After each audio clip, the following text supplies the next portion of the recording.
What if the first moment of our universe wasn't a single definitive beginning, but rather a cosmic symphony of infinite possibilities all happening at once? Picture reality itself in its earliest instant not as a fixed point in time, but as a shimmering, uncertain state where everything that could exist did exist all at the same time. This isn't science fiction. It's one of the most profound and mind-expanding ideas at the frontier of modern physics, the concept that our universe began in a quantum superposition. We often imagine the birth of the cosmos as a singular event, a Big Bang, a definitive starting gun for time and space. But what if that picture is incomplete? What if, instead of one beginning, there were countless beginnings overlapping, interfering, and ultimately collapsing into the single reality we now inhabit? This is the extraordinary premise we're going to explore together, the idea that the universe itself was once in a state of quantum ambiguity, a superposition of possibilities so vast and strange that it challenges our very understanding of existence. In this video, we're diving deep into 30 captivating theories about the universe's first quantum superposition. We'll journey through concepts that blur the lines between physics and philosophy, from the role of consciousness in shaping reality to the multiverse hypotheses that suggest our cosmos is just one thread in an infinitely woven tapestry. You'll discover how this primordial moment didn't just create the universe. It may have encoded the fundamental laws of nature, the arrow of time, and perhaps even the conditions that allowed life to emerge. So settle in and open your mind, because we're about to explore how everything from the galaxies above to the world around us might have sprung from a state where all possibilities were not just imagined but real. Our journey begins with a deceptively simple yet radical idea. What if the universe popped into existence from absolutely nothing, not empty space but true nothingness? This is the essence of the quantum fluctuation origin theory, and it provides a compelling framework for that first primordial superposition. To understand it, we need to venture into the bizarre world of quantum mechanics, where the rules of our everyday experience completely break down. In the quantum realm, particles can spontaneously appear and disappear, borrowing energy from the future for fleeting moments before vanishing again. This isn't theoretical, it's a well-documented phenomenon observed in laboratories, often called quantum jitters or vacuum fluctuations. Now take that concept and magnify it to a cosmic scale. Physicists like Edward Tryon proposed a stunning possibility in the 1970s. He suggested that our entire, vast universe could be the result of one such fluctuation, but one that somehow avoided vanishing back into nothingness. But how does a fluctuation become a permanent universe? This is where the concept of superposition becomes essential. In that first unimaginably brief instant, the fluctuation wouldn't have been a definite something. According to quantum law, it would have existed in a state of pure potential, a superposition of all possible outcomes. One possibility was that it would instantly collapse back into the void, its borrowed energy repaid.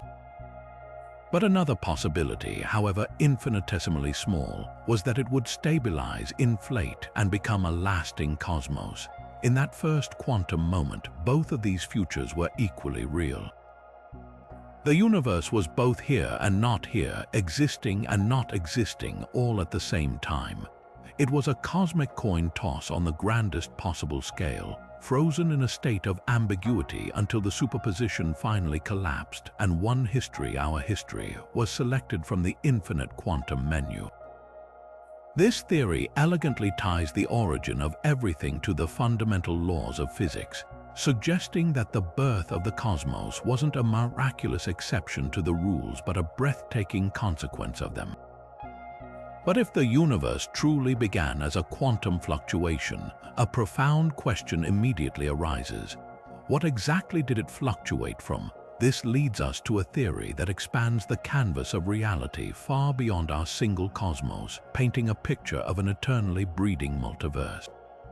Imagine a vast, infinite ocean of space-time, a primordial meta-universe that has always existed. Within this ocean, the fabric of reality is constantly foaming and bubbling with quantum energy. Most of these bubbles form and pop in an instant, fleeting cosmic hiccups, but occasionally a bubble doesn't pop. Instead, it undergoes a process called inflation, expanding at an incomprehensible speed, faster than light itself, cooling and stabilizing to become a full-fledged universe. Our entire observable cosmos is just one such bubble in this endless, frothing sea. This is the theory of eternal inflation, and it provides a breathtaking backdrop for that first quantum superposition. In this grander view, the moment of our universe's birth wasn't a unique event in absolute nothingness, but a specific quantum transition within an already existing reality. Before inflation locked in our laws of physics, the state of our bubble universe was not fixed. It existed in a quantum superposition of all possible initial conditions, a blur of every possible value for fundamental constants like the strength of gravity or the mass of an electron. In that blurred state, our universe wasn't just one thing. It was a probability wave of countless potential universes, each with its own unique blueprint. When this superposition finally collapsed, it didn't just select whether a universe would form, but which kind of universe would form. This is where the theory becomes truly mind-bending. Eternal inflation suggests this process is never ending. The inflating ocean of background space-time continues to spawn new bubble universes indefinitely, each one born from its own quantum fluctuation, and each one collapsing from its own superposition into a definite reality. In this eternal multiverse, every possible universe that can exist does exist somewhere. Some bubbles might have stronger nuclear forces, making stars burn out in a flash. Others might have no gravity at all, forever formless.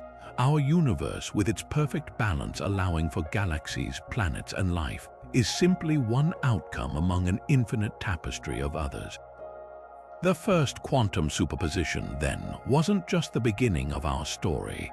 It was the moment our particular chapter was selected from an infinite library of possibilities, a library that continues to add new books with every passing moment. This next idea takes us from an ocean of bubbling universes to a concept that feels ripped straight from science fiction, yet is grounded in cutting-edge theoretical physics. It suggests that our experience of a three-dimensional cosmos with its vast depths and soaring heights might be nothing more than an elaborate illusion, a cosmic mirage projected from a flat, two-dimensional surface. This is the holographic principle, and it offers a radically different perspective on where our universe came from and what that first quantum superposition truly was. To grasp this, we need to rethink the very nature of reality and information.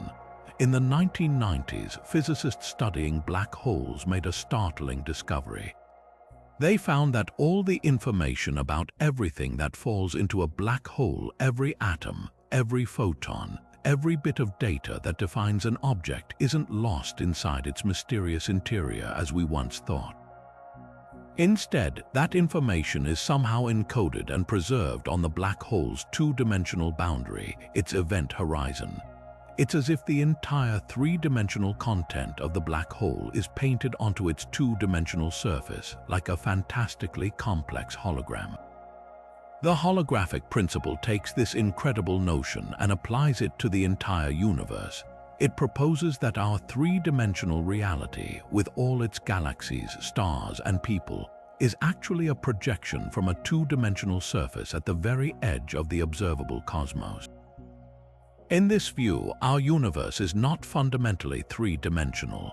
We are like characters in a video game, believing we are moving through a vast 3D world, while in truth, everything about us is written on a flat 2D screen. The depth, the texture, the very sense of space, it's all an emergent property, a story being told by a vast amount of quantum information stored on this distant cosmic surface. So what does this mean for the very first moment? If our universe is a holographic projection, then its origin wasn't a fluctuation in a 3D volume of space. The true beginning happened on that flat 2D surface. On that boundary, the fundamental building blocks of reality weren't particles or forces, but bits of quantum information, qubits. And these qubits, by their very quantum nature, would have been in a state of constant, vibrant superposition. This changes everything about our picture of the Big Bang. The initial state of the universe wouldn't have been a hot, dense, singular point in 3 dimensions. Instead, it was a vast, cool, and stable 2-dimensional surface buzzing with quantum information in every possible state at once. It was a canvas of pure potential, where every possible future for a universe was written simultaneously in a blurred, overlapping code. This primordial superposition on the 2D boundary wasn't just a brief flicker. It was the essential, foundational state from which our entire 3D reality would later emerge. The act of this cosmic hologram projecting itself, of translating that 2D information into the 3D world we perceive, is what we experience as the Big Bang and the subsequent expansion of the universe. The moment this projection began was the moment the superposition on the boundary started to resolve, selecting one consistent set of information to define our particular cosmic story. In this breathtaking framework, the first quantum superposition wasn't an event in space and time. It was the event that created space and time, projecting the illusion of a third dimension from a deeper, more fundamental and utterly flat reality. But if the holographic principle suggests our universe is a projection, what if that projection is just one frame in an infinitely replaying cosmic film? This brings us to a theory so grand and elegant that it redefines eternity itself. Proposed by the legendary physicist Roger Penrose, conformal cyclic cosmology presents a vision of the cosmos not with a single beginning or end, but as an endless, repeating cycle of birth, death, and rebirth. In this model, the far, far future of our universe is not a cold, dark emptiness. Instead, as the universe expands over trillions upon trillions of years, all matter eventually decays, and black holes evaporate through Hawking radiation, leaving behind a universe containing only massless particles like photons, zipping through an otherwise empty, featureless void. In this state, something remarkable happens. Because there are no massive particles left to define a scale, the concepts of distance and time lose all meaning. The universe becomes smooth, featureless, and symmetrical, a state mathematicians call conformally invariant. And in this form, this vast, empty end state is geometrically identical to the hot, dense, but also smooth and featureless state of the Big Bang. Penrose's breathtaking insight was that the end of one universe could therefore become the beginning of the next. The universe effectively forgets its scale, allowing the endpoint of one eon to seamlessly connect to the starting point of another in an infinite cycle. So where does the first quantum superposition fit into this eternal return? The magic happens at the boundary between these eons, at the moment of transition christened the Big Bang of the next cycle. According to Penrose, not everything is erased at this boundary. He proposes that some form of quantum information, perhaps the arrangement of spacetime itself, or the imprint of gravitational waves from colossal collisions between supermassive black holes in the previous eon, can actually traverse this boundary. This information doesn't pass through in a definite state, however. As it crosses from the old eon to the new, the extreme conditions and the fundamental reset of the universe's scale force this information into a state of profound quantum ambiguity.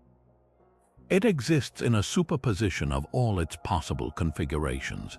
This primordial superposition of inherited information then becomes the seed for the next universe.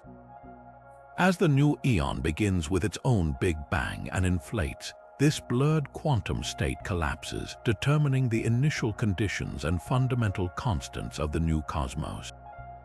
The gravitational imprints from a previous universe might even manifest as large-scale patterns in the cosmic microwave background radiation, subtle echoes of a cosmos that existed before our own.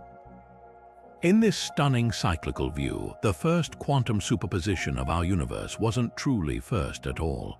It was a transfer of quantum potential, a baton passed from a long-dead cosmos to its newborn successor, setting the stage for everything we see today and forever weaving the history of the past into the quantum blueprint of the future. While the cyclical model reimagines time itself, another profound theory redefines the very fabric of space.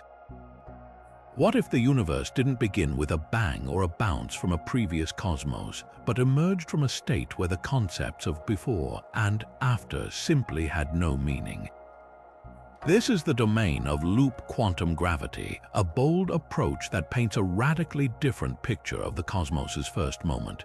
In this framework, the singularity predicted by classical physics, a point of infinite density and temperature, is not the end of the line. Instead, it's replaced by a quantum bridge, a cosmic reprieve that elegantly avoids the need for a definitive beginning altogether. Loop quantum gravity proposes that space itself is not smooth and continuous as we perceive it, but is instead woven from a fabric of incredibly tiny, discrete loops. Think of spacetime not as a blank canvas, but as a fantastically intricate mesh, a network of a billion intertwined threads.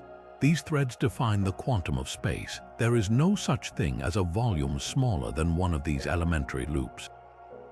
This granular structure of reality has a stunning consequence for cosmology. As we rewind time towards the Big Bang, the density of matter and energy rises to incredible levels, but it cannot reach infinity. The granular nature of space acts like a quantum safety net. Instead of crushing down to a singularity, the universe from a previous cycle reaches a maximum density and then bounces. The gravitational collapse reverses into an expansion, giving birth to our universe. This is where the concept of superposition becomes absolutely central.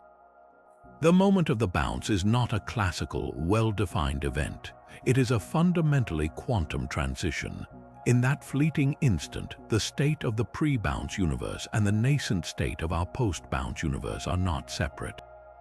They exist in a profound quantum superposition. It's not that one universe ended and another began.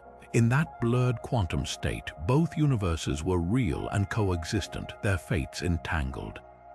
The pre-bounce cosmos, with its own history and potentially different physical laws, was in a superposition with the possibility of our own cosmos emerging from the quantum foam. The bounce itself was the moment this cosmic superposition collapsed, selecting our specific universe from a spectrum of possibilities. This means the very first quantum state of our universe was not isolation. It was a connection, a quantum handshake with another cosmos entirely. The initial conditions for everything we see, the amount of dark matter, the strength of the fundamental forces, the very arrow of time, were not randomly assigned. They were determined by the outcome of that superposition, a quantum measurement on a cosmic scale that forever linked our existence to the fading echo of a universe that came before. This brings us to a theory that offers perhaps the most expansive vision of all, one where the fundamental building blocks of reality are tiny, vibrating strings, and every possible version of our universe is not just hypothetical but physically real. This is the string landscape multiverse, and it provides a breathtakingly vast arena for that first primordial quantum superposition to play out. To understand it, we need to venture into the extraordinary world of string theory, which proposes that the electrons, quarks, and photons making up everything we see are not zero-dimensional points, but unimaginably small, one-dimensional loops of energy vibrating at specific frequencies. Much like a violin string can vibrate to produce different notes, these fundamental strings vibrate in distinct ways to create the different particles and forces that shape our reality. The particular note a string plays determines whether it acts like an electron, a photon, or a quark. For this elegant theory to work mathematically, it requires more than the three spatial dimensions we experience. It demands extra dimensions of space, tiny, curled up, and hidden from our everyday perception. And here's where the plot thickens enormously. Physicists discovered that there isn't just one way for these extra dimensions to curl up. There are a staggering number of possibilities, often estimated to be around 10 to the 500 power. That's a 1 followed by 500 zeros, a number so vast it exceeds the number of atoms in our observable universe. Each distinct way these dimensions are folded and compactified creates a unique vacuum state, a specific, self-consistent configuration with its own set of physical laws and constants. In one vacuum, the strength of gravity might be vastly stronger, instantly crushing any potential for life. In another, the electromagnetic force might be too weak to hold atoms together. Our universe, with its seemingly finely tuned constants that allow for stars, planets, and us, simply corresponds to one particular vibrational pattern and one specific way the extra dimensions are folded. So how did our universe land on this particular, life-permitting configuration? This is where the concept of the landscape and quantum superposition collides. In the very first moments, the universe wouldn't have been in a single, definite vacuum state. The nascent cosmos, buzzing with unimaginable energy, would have existed in a quantum superposition of all possible vacuum states. A blurred, probabilistic wave of every possible way to fold those extra dimensions and every possible set of physical laws. It was a state of ultimate potential where every conceivable universe was simultaneously real. This cosmic superposition couldn't last. Through a process called quantum decoherence, this blur of possibilities had to collapse into a single, definite reality. But here's the crucial twist. This collapse wasn't a one-time event for the entire cosmos. Think of the rapidly inflating early universe like a vast ocean suddenly freezing. Bubbles of definite vacuum states would have nucleated randomly throughout this superposed foam, each one a pocket universe with its own immutable laws. Our entire observable cosmos is just one such bubble that inflated spectacularly. We exist within a region of space that randomly selected one specific point in the string landscape, one specific vibrational tune from the quantum symphony. This means the first quantum superposition didn't just give rise to our universe, it gave rise to a multiverse of unimaginable diversity. Every possible vacuum state that can exist does exist somewhere in this greater meta-universe. We don't perceive these other universes because the space between our bubble and others is likely still inflating at speeds faster than light, putting them forever beyond our horizon. In this grand string landscape view, the fine-tuning of our universe isn't a miracle, it's a consequence of probability. With an infinite number of universes existing across the landscape, it was statistically inevitable that at least one would have the right conditions for life. We simply happen to be in that one. Yet for all its power, the concept of decoherence presents a profound puzzle. It explains how quantum possibilities are eliminated, but it doesn't explain why one particular outcome emerges from the blur instead of another. Why does the universe we observe have 3 dimensions of space and not 10? Why do protons and electrons have the specific masses they do? This is where a fascinating and more selective process may have come into play, a sort of cosmic natural selection for quantum states known as quantum Darwinism. This theory proposes that the transition from the quantum to the classical world isn't just a random collapse or a simple loss of coherence. It's a competitive process where certain quantum states are actively chosen and amplified because they are, in a very real sense, the most fit to survive. Think of it not as a sudden erasure of possibilities, but as a process where the most stable, robust, and informative states are the ones that get repeatedly copied and disseminated into the environment. These are the states that leave the clearest and most persistent imprints on their surroundings, making them the ones we eventually measure and perceive as objective reality. In our everyday world, we see a version of this all the time. A stone sitting on a beach is constantly interacting with photons of light, air molecules, and particles of sand. Through these countless interactions, information about the stone's position, its shape, and its existence is copied and spread throughout its environment. That's why you and I can both look at the same stone and agree it's there. We are both independently accessing the same redundant information that has been broadcasted by the stone itself. The stone's specific location is a classical property because it has been massively duplicated. Its more exotic quantum properties have been suppressed because they are fragile and cannot survive this process of environmental interaction and copying. Now apply this breathtaking idea to the very first moment of the universe. That initial quantum superposition wasn't just a silent blur of every possibility. It was a seething, energetic arena where an infinite number of potential states were competing for existence. Each possible configuration of the universe, each potential set of physical laws and constants, was like a quantum candidate vying for stability. But the environment of the nascent cosmos was extreme beyond imagination, incredibly dense, overwhelmingly hot, and filled with a ferocious plasma of particles and radiation. In such a hostile and interactive environment, only the most robust quantum states could possibly survive. Fragile, complex states that might have led to a universe that instantly collapsed back on itself, or one where matter could never coalesce would have been immediately decohered.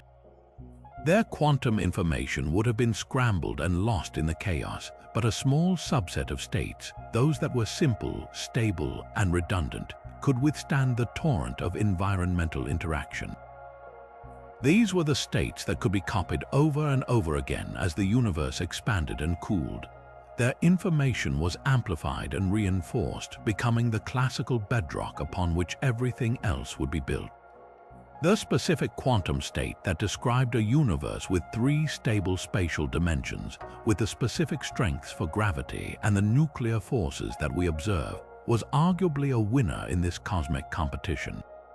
It was a state that could persist, that could create structures like galaxies and stars, and that could ultimately produce environments complex enough to allow for observation.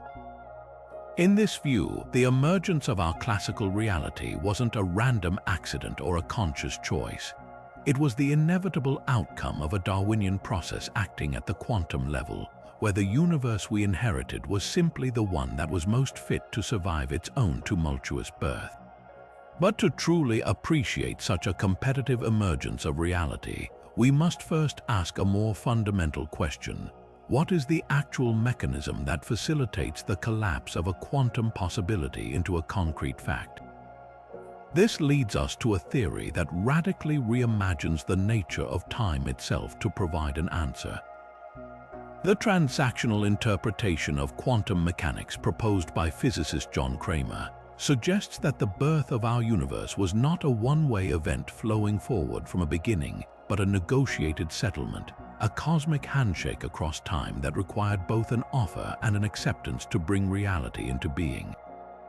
This incredible idea starts with a strange but mathematically solid solution to the equations of quantum physics. These equations don't only describe waves moving forward in time, which we call retarded waves. They also permit solutions for waves moving backward in time, known as advanced waves. In most interpretations, these advanced waves are dismissed as a mathematical quirk without physical meaning. But the transactional interpretation takes them utterly seriously, proposing that they are essential for any quantum event to occur. Here's how it works on a small scale. Imagine a single electron in an excited state, ready to emit a photon of light. According to Cramer's model, this electron first sends out an offer wave forward in time. This wave isn't a real particle. It's a ghostly, probabilistic signal exploring all possible paths to a potential receiver, like another atom. When this offer wave reaches a receiver, that receiver then sends a confirmation wave backward in time. This confirmation wave is the advanced wave traveling in reverse, and it carries the information that the offer has been accepted. Only when the offer wave moving forward and the confirmation wave moving backward meet in a perfect overlap do they form a stable transaction. This transaction reinforces itself, transferring energy and creating what we then observe as a real photon traveling between the 2 points. The photon, in a very real sense, only exists because of this handshake across time. It's not that the particle decided to be emitted and then traveled.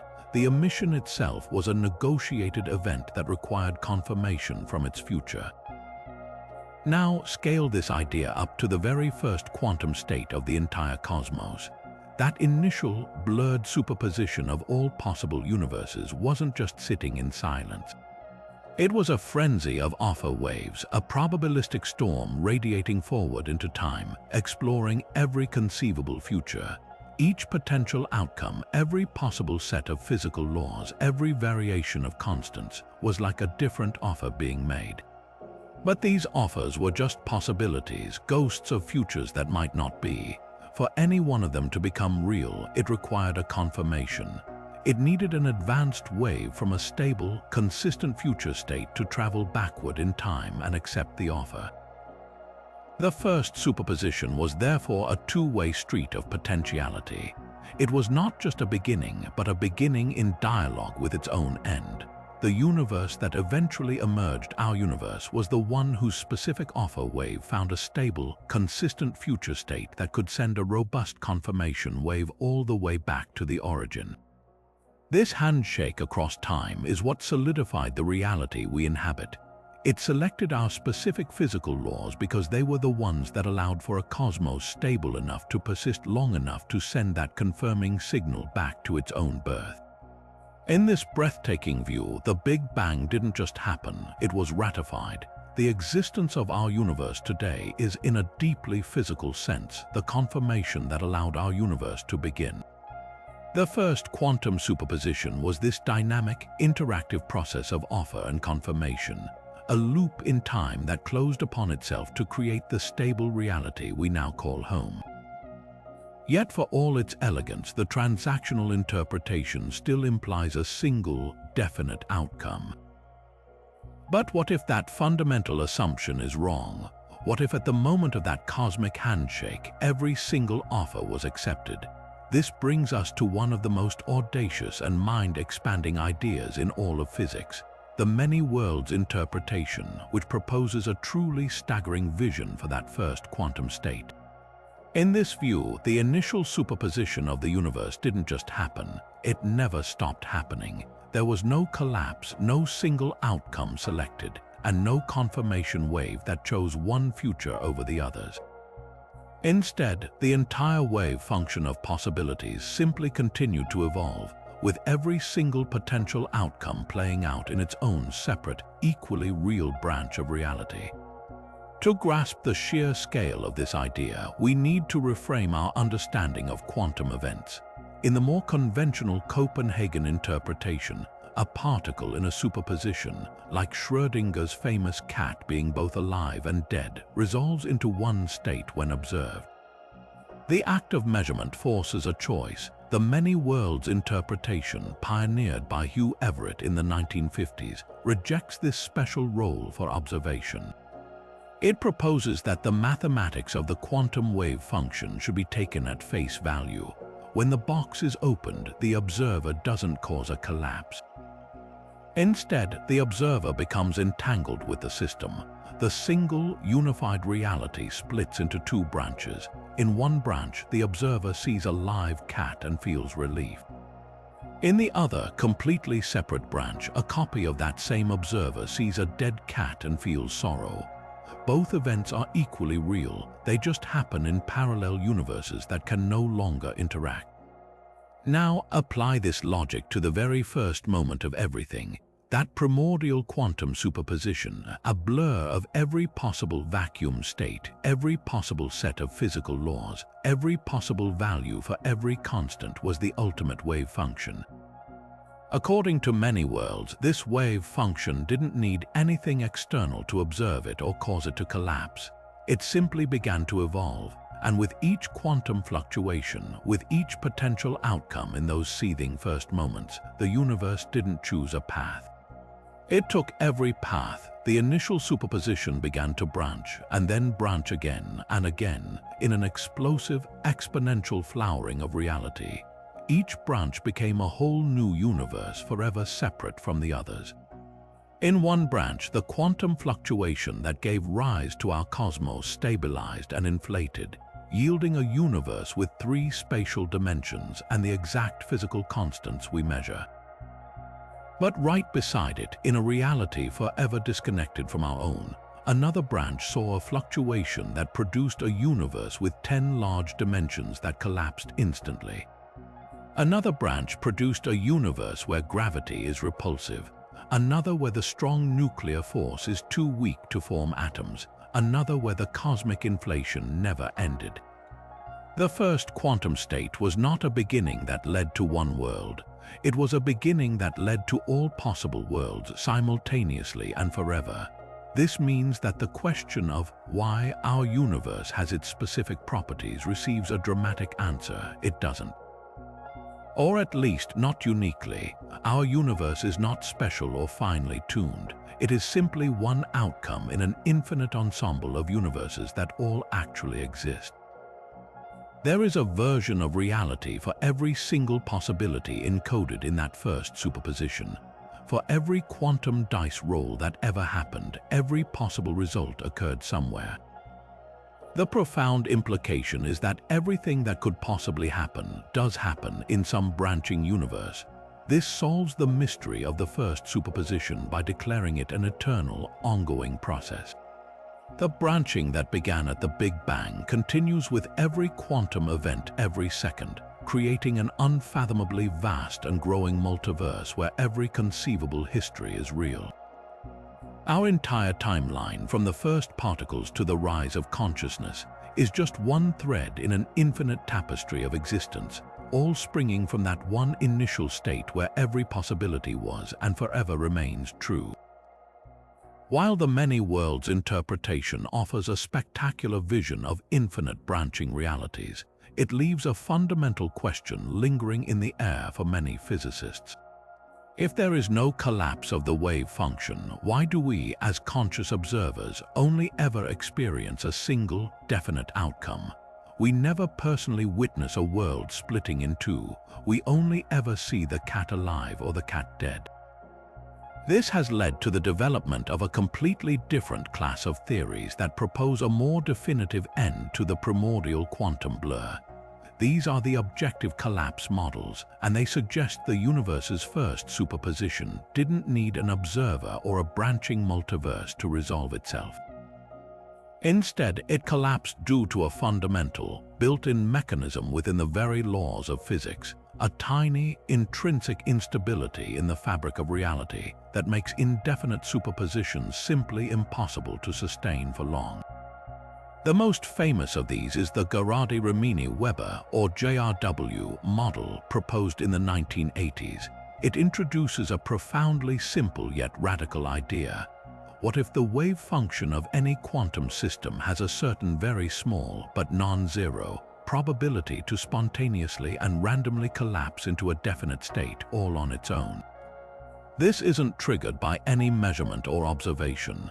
It's an objective feature of nature, like radioactive decay. For a single, isolated particle, this probability is vanishingly small.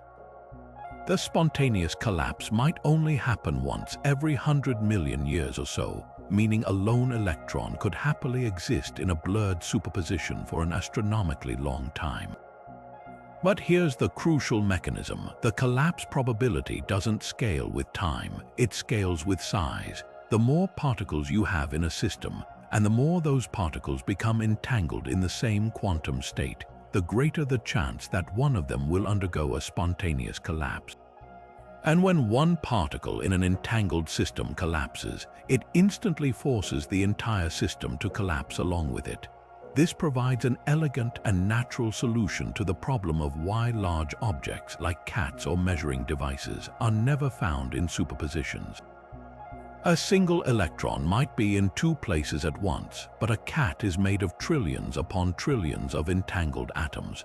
the probability that at least one of those atoms will spontaneously collapse in even a nanosecond becomes effectively 100%. For large objects, superpositions are not just unlikely, they are physically unsustainable. The GRW model proposes a specific mathematical formulation for this, including a new fundamental constant of nature that dictates the average rate of these spontaneous collapses. This constant isn't chosen arbitrarily. It's fine-tuned so that for small systems like atoms, superpositions can persist long enough to exhibit all the weird quantum behavior we see in laboratories. But for anything approaching the macroscopic scale, the wave function is constantly and rapidly collapsing into a definite state, giving us the classical, objective world we see around us. Now, let's cast this idea back onto the very first moment of the universe. That initial state was the mother of all quantum systems, a superposed blur of every possible configuration, unimaginably dense and energetic. According to an objective collapse model like GRW, this primordial superposition was inherently unstable. It was not a state that could last. The incredible density meant that an astronomical number of quantum fields and potential particles were entangled in that first instant. The probability for a spontaneous collapse event would have been not just high but immediate. In a flash, the mathematics of the theory would have taken over. The wave function of the universe would have spontaneously collapsed from its vast array of possibilities into one single, definite configuration. The specific outcome, which set of physical laws and constants we ended up with, would have been random, governed by the probabilistic rules of the collapse mechanism itself. There was no deeper reason why our universe emerged instead of another. It was simply the result of the first quantum dice roll, an objective event written into the fundamental code of reality that forced a choice to be made. This theory offers a starkly different origin story, not an eternal branching, not a handshake across time, but a sudden, spontaneous, and definitive quantum transition that set the course for everything to come. Yet even a spontaneous collapse requires a stage upon which to act, a set of rules that govern how reality can transition from a blur of maybes into the concrete world of definite outcomes. This brings us to a theory that seeks to define that very stage, proposing that the universe's first great transition was orchestrated by the fundamental graininess of space and time themselves. The theory of quantum gravity represents the holy grail of modern physics, an attempt to unify the rulebook of the very large Einstein's general relativity with the rulebook of the very small quantum mechanics. While a complete theory remains elusive, several powerful approaches, including loop quantum gravity and string theory, provide stunning insights into how the first quantum superposition might have been resolved not by an observer, but by the architecture of reality at its smallest possible scale. To understand this, we must first venture down to the Planck scale, a realm of unimaginable tininess. The Planck length is about 1.6 times 10 to the negative 35 meters. To call this small is a monumental understatement.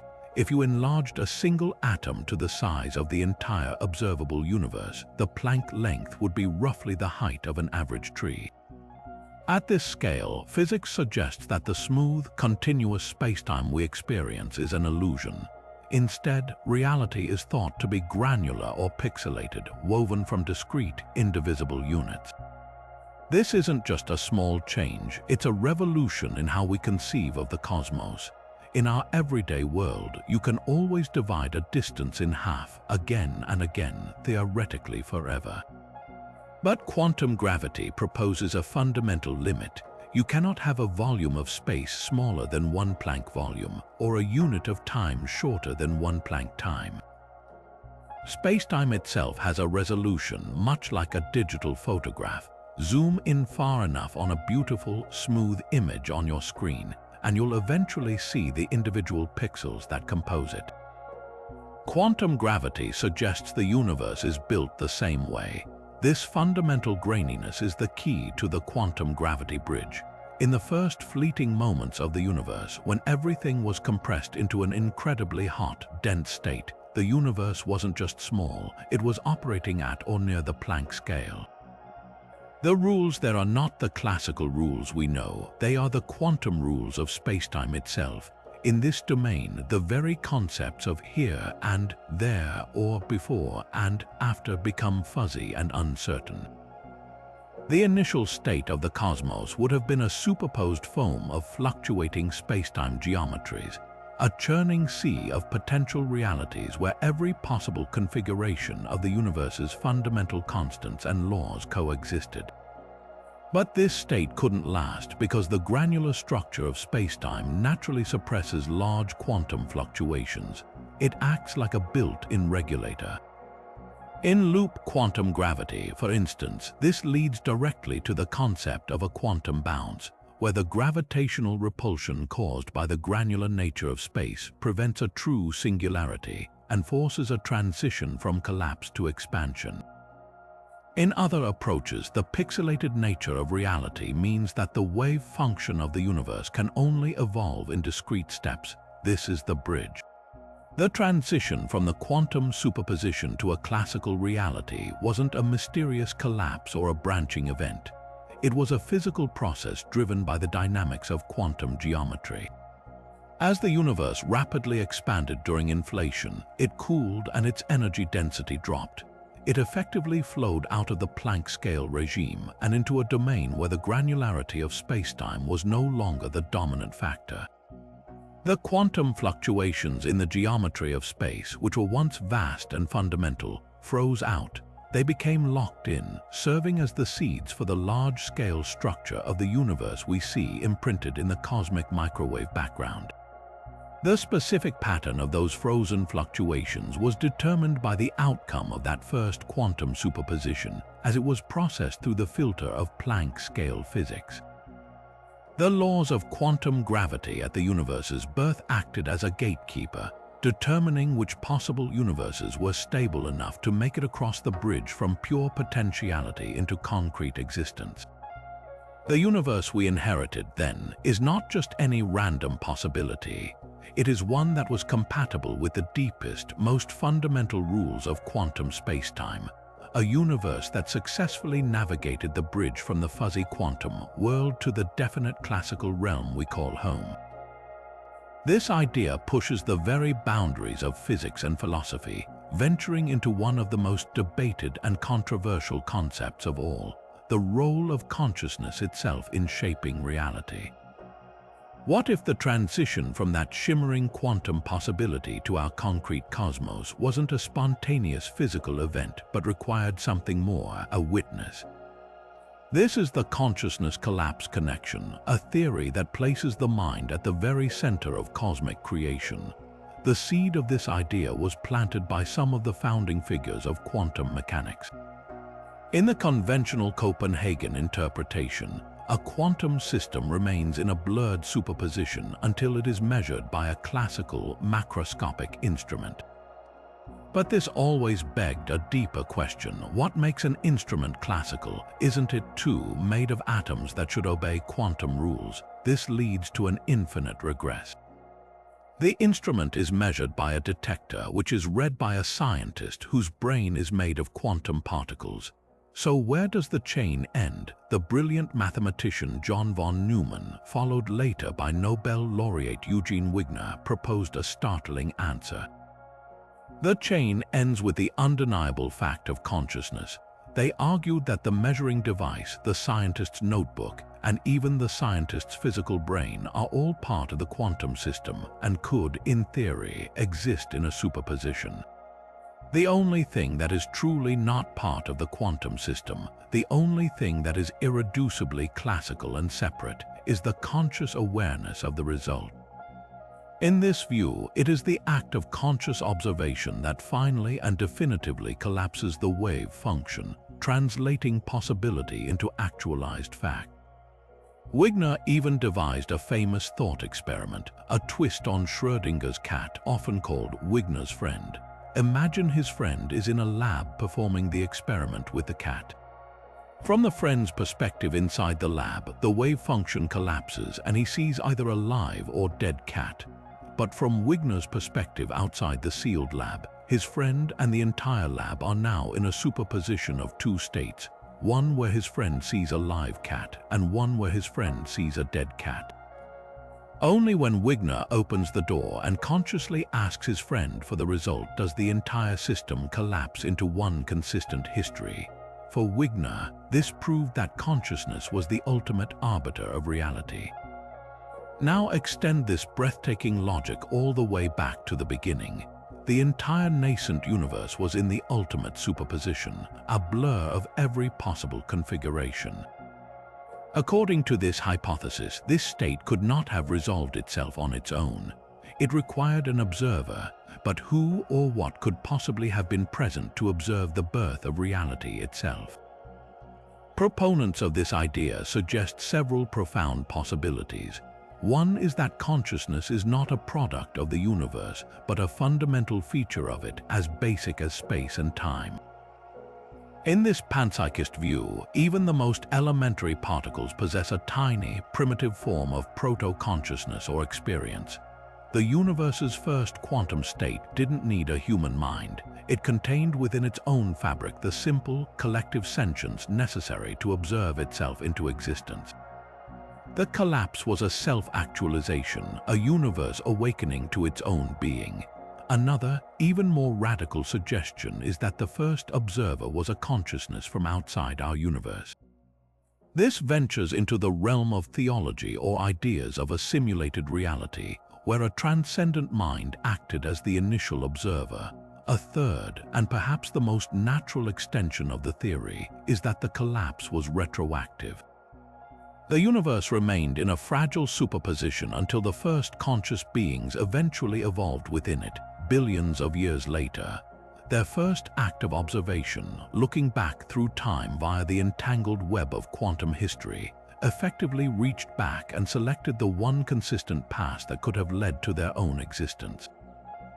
In this view, we are not just inhabitants of the universe, we are its creators, our present consciousness choosing the one history that made our future possible. While intellectually fascinating, the consciousness collapse connection is met with deep skepticism by the majority of physicists. The primary criticism is that it appears to reverse the chain of causation we understand from biology. We have a strong, evidence-based narrative that shows consciousness is an emergent property of complex neural computation in brains that evolved over billions of years.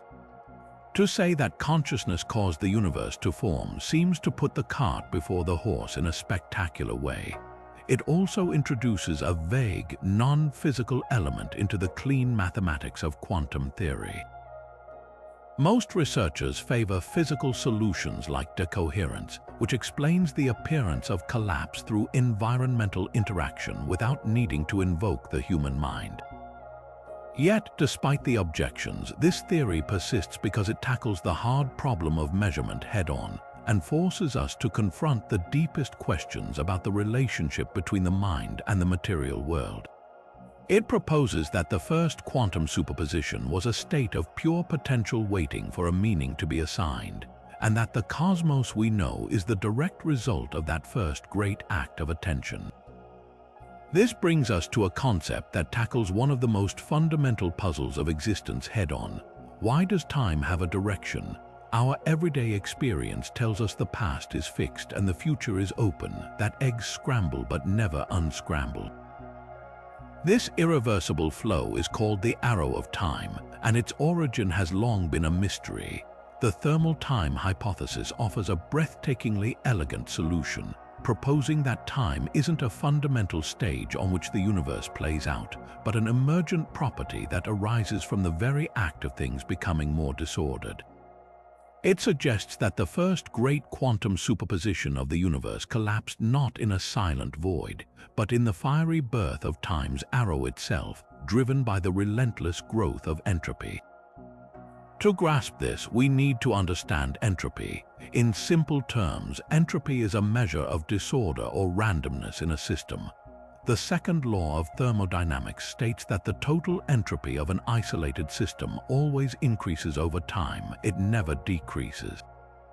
This is why your clean room gets messy if you don't tidy it, and why heat always flows from a hot object to a cold one, never the reverse. This inevitable slide into disorder is the most familiar manifestation of time's arrow.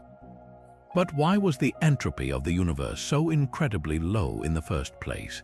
The early universe was in a state of exquisite order, a hot, dense, and remarkably smooth plasma. This is the ultimate cosmic puzzle. To have an arrow of time at all, the universe had to start in a very special, low-entropy state. The thermal time hypothesis, developed by physicists like Carlo Rovelli, flips the script on this entirely. It proposes that we have it backward. We don't have an arrow of time because entropy increases. Instead, we perceive a flow of time because we are thermodynamic creatures who constantly interact with a world where entropy is increasing. The hypothesis suggests that at its most fundamental level, reality is timeless. The equations of quantum gravity don't have a variable for time. What we experience as time is actually just a manifestation of the statistical relationships between different parts of the universe as they move toward higher entropy. Time is not a river flowing, it is the story we tell about the universe's journey from order to disorder. Now, let's rewind this idea back to the very first instant. That initial quantum superposition wasn't just a blur of different physical laws. It was a blur of different histories, each with its own potential arrow of time, or perhaps none at all. In this primordial state, the very concept of before and after had no meaning. It was a state of pure being, not becoming. According to the thermal time hypothesis, the collapse of this superposition was intrinsically linked to the emergence of the first and most fundamental thermodynamic gradient. As the universe began to expand and cool, even slightly, tiny fluctuations in density created the first temperature differences. Some regions became ever so slightly denser and hotter than others. This was the critical moment, this emergence of a hot and a cold, this first thermodynamic imbalance is what broke the symmetry of the superposed state. The quantum possibilities that were consistent with a universe that could develop and maintain these temperature differences were the ones that became actualized. The states that led to a universe that remained perfectly smooth and homogeneous, with no way to create order and disorder, were decohered and faded from reality. The act of measurement that collapsed the wave function was in essence the universe's first and most important act of thermodynamics. It wasn't an observer that did the measuring, it was the nascent arrow of time itself, selecting for a reality where heat could flow and entropy could increase. The specific quantum state that won out was the one that allowed for the complex, structured, and time-bound cosmos we inhabit. A universe with a clear past and a future open to change, all because it started with just enough order to set everything in motion. This perspective invites us to consider a truly radical idea.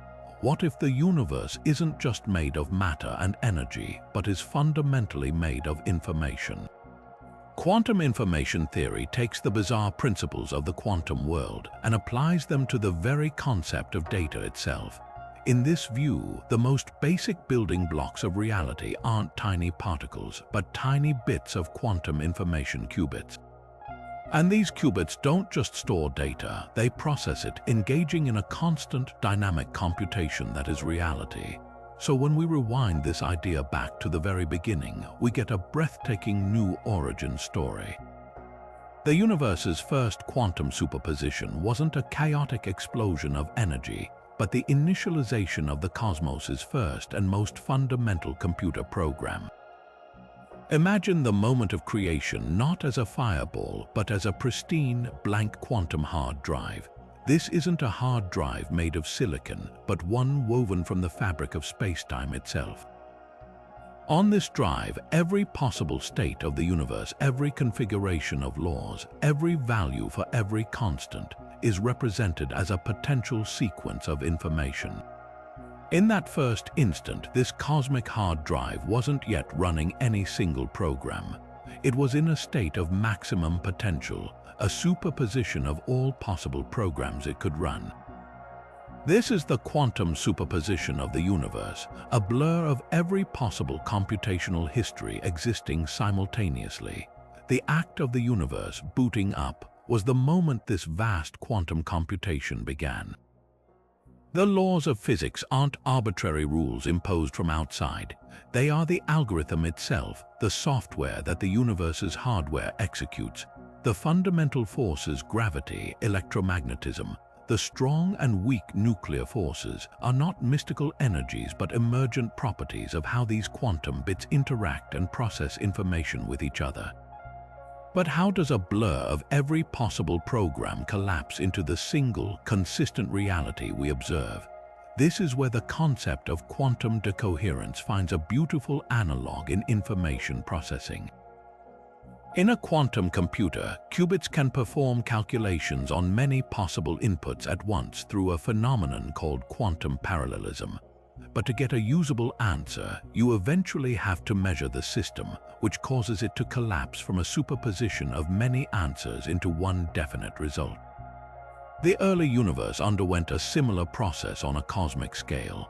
As the universe expanded and cooled, the countless quantum bits that defined its state began interacting with each other in an incredibly dense and complex network. These interactions effectively measured each other, causing a rapid loss of quantum coherence.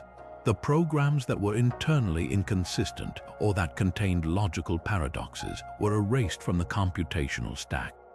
The program that survived and became our reality was the one that was most computationally stable, the one that could run without crashing, that could process information in a consistent and predictable way, allowing for structures like atoms, stars, and galaxies to form and persist. In this sense, our universe is the output of a cosmic computation that has been running for 13.8 billion years, and we are living within the results of that magnificent processing. This next theory takes us to a realm where the universe isn't just made of information, but of a far more fundamental substance, the relationships between events themselves. We're venturing into the world of causal set theory, a profoundly elegant approach to quantum gravity that suggests the very fabric of spacetime is an illusion woven from a more basic network of cause and effect. In this view, the first quantum superposition wasn't a blur of different spacetimes, but a blur of different potential histories, a cosmic what caused what that hadn't yet been decided. To grasp this, imagine the entire history of the universe from the Big Bang to today. Now, strip away all the familiar concepts, forget about distance, forget about duration, and even forget about the smooth, continuous stage of spacetime we think we're moving through. What are you left with? Causal set theory proposes you are left with only the fundamental relationships between events. One event, like the emission of a photon from a star, either influenced another event, like that photon striking your retina, or it did not. This simple binary, before and after or cause and effect, is, according to this theory, the true bedrock of reality. The universe is not a collection of things in a container. It is a vast cosmic web of these causal relationships, a causal set. The smooth, four-dimensional spacetime of our experience is not fundamental. It is an emergent, approximate picture that arises when you look at this intricate web from a distance. Much like a piece of fabric appears smooth until you zoom in and see the discrete threads that compose it. Now rewind this idea to the very first moment.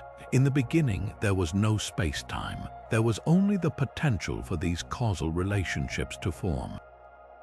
The initial state of the cosmos was a seething quantum foam of these fundamental atoms of causality, each one a discrete element representing a potential event. And crucially, these elements were not yet arranged in a definite order. They existed in a massive quantum superposition of all possible causal arrangements. In this primordial state, every single possible history of cause and effect was simultaneously real. It was a state of ultimate narrative ambiguity, where it was fundamentally undecided whether event A would cause event B, or event B would cause event A, or if they were completely unrelated. This blur of potential histories was the universe's first and most profound superposition. The emergence of our classical reality was the collapse of this causal superposition. Through a process akin to quantum decoherence, but applied to the relationships themselves, this fog of causal possibilities had to resolve into one single, self-consistent causal order. The specific pattern of cause and effect that won out the one that became our timeline was the one that was internally consistent and allowed for a stable, expanding universe to form. The geometry of spacetime, the very distance between galaxies and the flow of time from past to future, did not create the cause and effect relationships we see. It was the other way around. The particular web of causal connections that emerged from that first quantum blur is what gave rise to the geometry of spacetime we now inhabit. Our arrow of time is simply the story of that particular causal chain unfolding. The causal set approach gives us a breathtakingly minimalist origin story. The universe began not with a bang, but with a question about what would cause what. And the answer to that question, selected from a sea of quantum possibility, is the entire history of everything we know. But what if the very mathematics we use to describe quantum reality is the wrong language for the job? For decades, we've relied on standard probability theory and classical logic to make sense of the quantum world's inherent uncertainties, often forcing its bizarre behavior into a framework it was never meant to fit. This brings us to a profoundly different approach, one that suggests the first quantum superposition wasn't a blur of probabilities, but a manifestation of a deeper, more subtle form of logic altogether. This is the perspective offered by Topos theory, a branch of mathematics that provides a radical new lens through which to view the cosmos's first moment. To understand this, we first need to grasp the core conflict. In our everyday classical world, we use Boolean logic. A statement is either true or false. There is no middle ground. This binary thinking is perfectly suited to the world we see, and it's the foundation of standard probability theory, which deals with our ignorance about a single, definite state of affairs.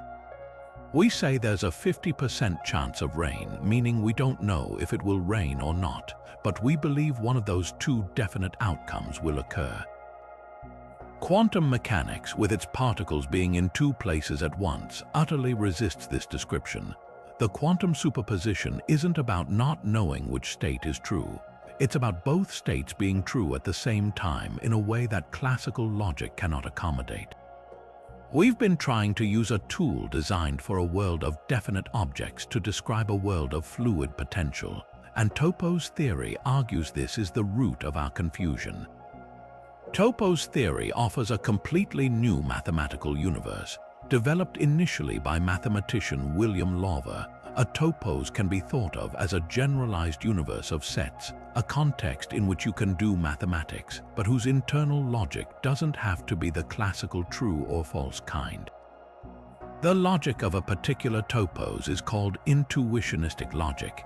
In this framework, the law of the excluded middle, the rule that a statement must be either true or false, simply does not hold. This isn't a flaw, it's a feature. It creates a mathematical environment where ambiguity and potential are built into the very fabric of its reasoning, making it a potentially perfect language for quantum theory. Physicists like Chris Isham and Andreas Düring have championed this approach, constructing a quantum theory where propositions about the world are not simply true or false. Instead, truth values are assigned in a more nuanced way, reflecting the inherent contextuality of quantum systems. In this view, asking, is the electron here or there? Before a measurement isn't a meaningful question with a binary answer. The truth value of that proposition exists in a state of potential, much like the electron itself. Now, let's apply this breathtaking mathematical lens to the universe's first quantum superposition. That initial state was not a probability distribution over different, definite universes. It was a single, unified state whose description requires a logic that embraces maybe as a fundamental value. The Topos theory perspective suggests that in that first instant, propositions about the universe, the gravitational constant is this value. There are three spatial dimensions, did not have classical truth values. They had truth values that were inherently potential, described by the richer, more fluid mathematics of intuitionistic logic. The transition from the quantum birth to the classical universe we see today was not a collapse of probabilities, but a process where the mathematical context itself changed. As the universe expanded and cooled, the conditions were created that allowed the internal logic of reality to simplify from an intuitionistic form to the classical Boolean logic we take for granted. The definite laws and constants we observe weren't selected from a menu of options. They crystallized out of a state where such definiteness simply didn't exist as a concept. The Topos approach doesn't solve the measurement problem by finding a mechanism for collapse. It dissolves the problem by providing a mathematical language where the superposition isn't a paradox to be resolved, but the most natural state of being.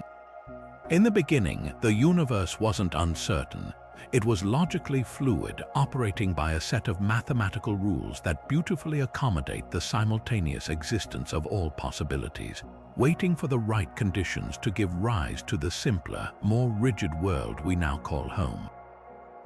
Yet every interpretation we've explored so far, from many worlds to objective collapse, shares a common assumption: that the quantum wave function and its initial superposition describe something real and objective about the world itself. But what if this entire framework is misguided? What if the wave function isn't a description of reality, but a description of us?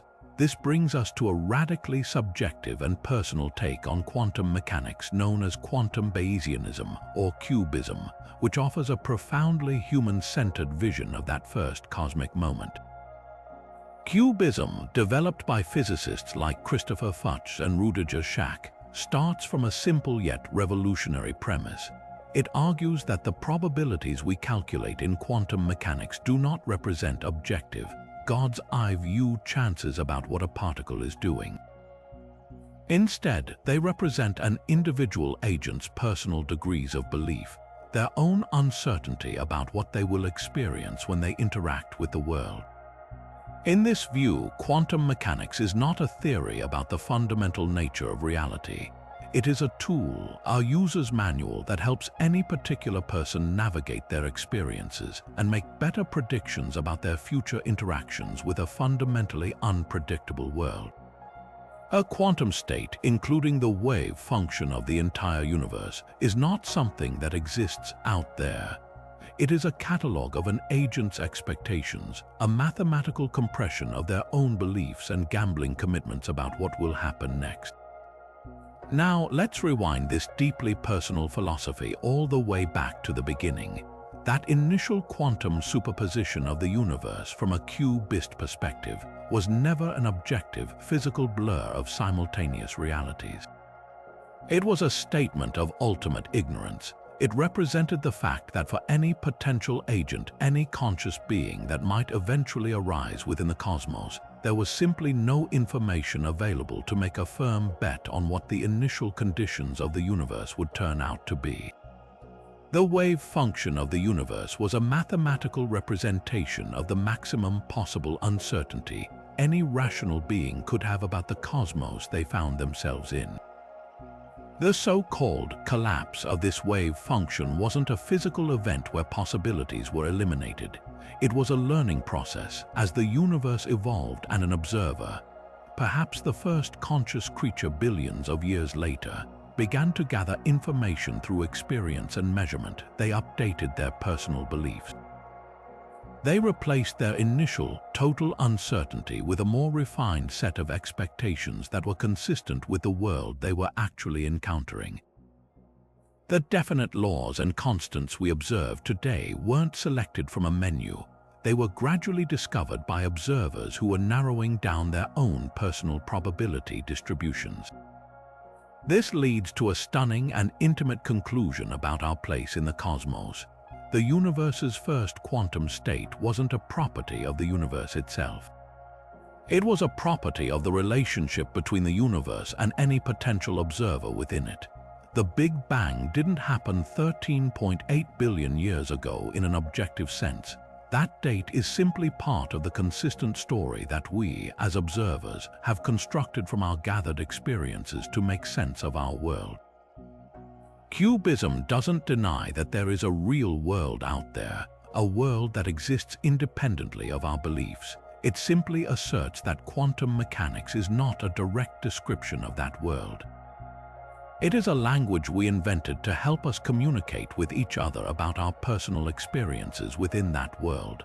In this view, the mystery of the first superposition dissolves.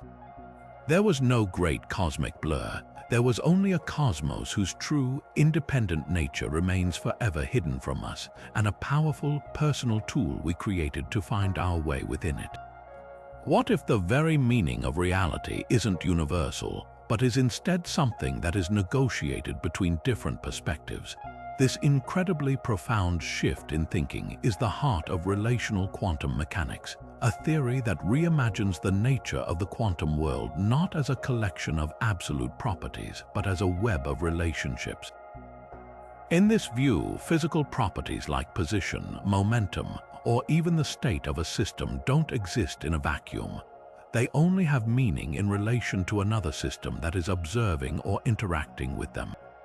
There is no grand, God's-eye view of the universe where everything is definitely one way or another. Reality is defined by the interactions between its various parts. To grasp how radical this is, consider a simple quantum event here on Earth. An electron is fired toward a detector. In most interpretations, we might say the electron is in a superposition of positions until it hits the detector and collapses. Relational quantum mechanics offers a different story. It says the electron does not have a definite position relative to the wider universe. However, the moment it interacts with the specific atoms in the detector, a definite position emerges in relation to that detector. From the perspective of the detector, the electron is now right here. But what about a different particle flying through deep space that hasn't interacted with this event? From that distant particle's perspective, the electron and the detector might still be in an entangled, blurry state. Neither perspective is more correct than the other. The electron state is not absolute, it is relative to whichever system you are asking. Now, let's cast this extraordinary idea back to the very first moment of everything. That initial quantum superposition of the universe takes on a completely new character. It wasn't a single, objective blur of possibilities that existed for everyone and everything. Instead, it was a state where no definite properties existed at all, because there were no other systems to relate to. The universe was just one unified, undifferentiated whole. In this nascent state, asking, what are the laws of physics, or what is the value of a constant, was a meaningless question. Those properties only gain meaning through relationship and interaction. The emergence of our classical reality, then, wasn't a global collapse. It was the birth of the first relationships within the cosmos. As the universe expanded and cooled, the first distinctions appeared. The primordial quantum field began to fluctuate, creating slight variations in density. One region of the field, however tiny, could now serve as an observer for a neighboring region. In that first interaction, definite properties emerged relative to each other. For that first pair of interacting quantum systems, the superposition resolved. The gravitational constant gained a specific value in their relationship, but for a third, more distant fluctuation that hadn't yet interacted with them, those properties might still be undefined, still part of a wider superposition. Reality began to crystallize not all at once, but piece by piece, relationship by relationship, like a conversation starting in a dark room as people begin to speak to one another. This paints a breathtakingly democratic picture of cosmic creation. There was no privileged observer at the beginning, no external consciousness that made the first measurement. The universe observed itself into existence through its own internal interactions. Every particle, every field fluctuation became both an observer and the observed, collaboratively building the network of definite facts we now call physical law. The specific constants and properties we measure today aren't absolute truths. They are the result of the particular chain of relational events that unfolded in our corner of the cosmos.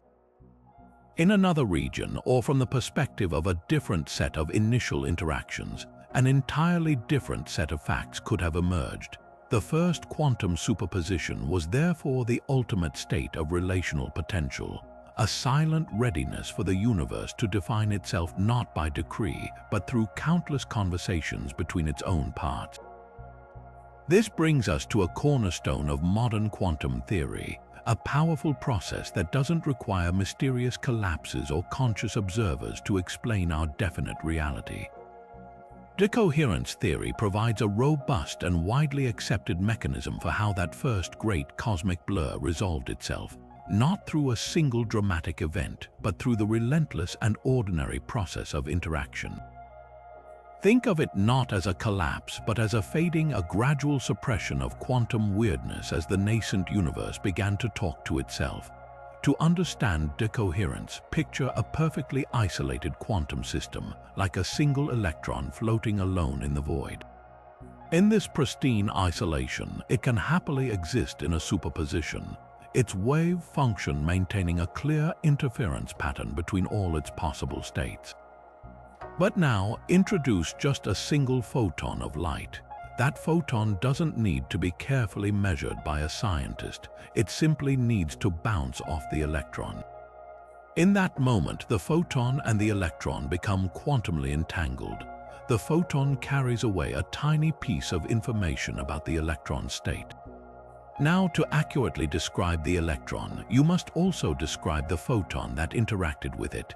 Now, introduce trillions more photons along with other particles and fields. Each interaction entangles the original system with another part of its environment, scattering information about its state far and wide. This is the essence of decoherence, the rapid and irreversible proliferation of quantum correlations between a system and its surroundings.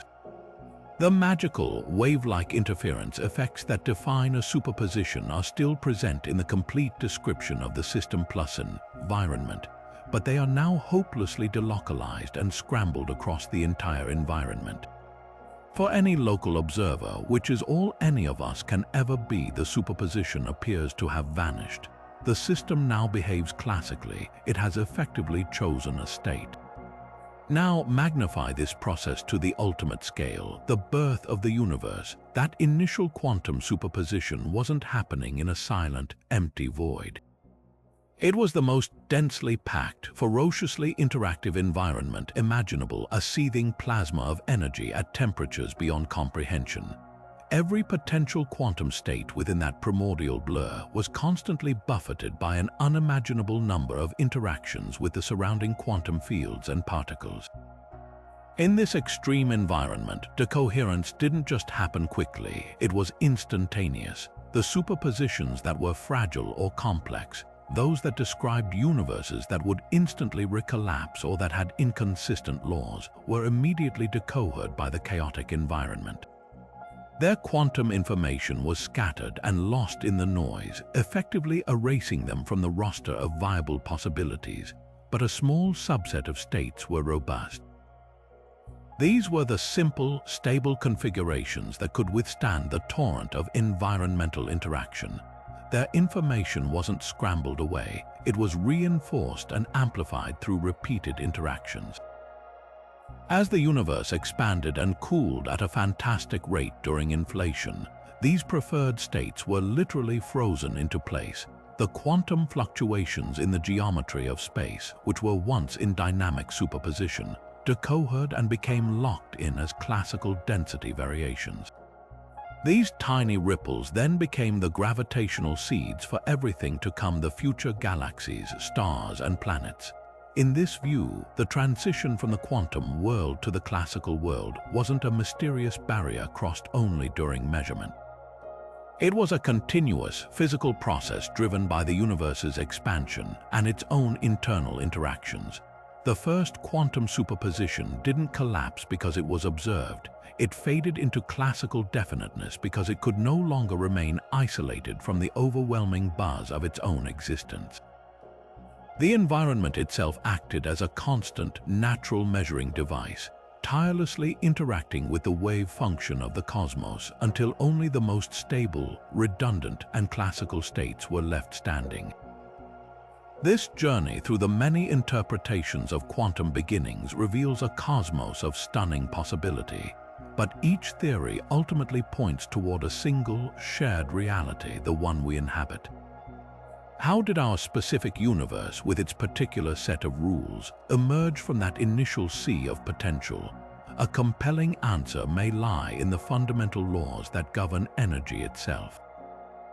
Quantum thermodynamics merges the bizarre rules of the quantum world with the relentless drive toward disorder described by thermodynamics, proposing that the first great superposition collapsed not by chance or observation, but by the universe's inevitable rush toward thermal equilibrium. To appreciate this idea, we must first understand a core principle that governs our everyday reality.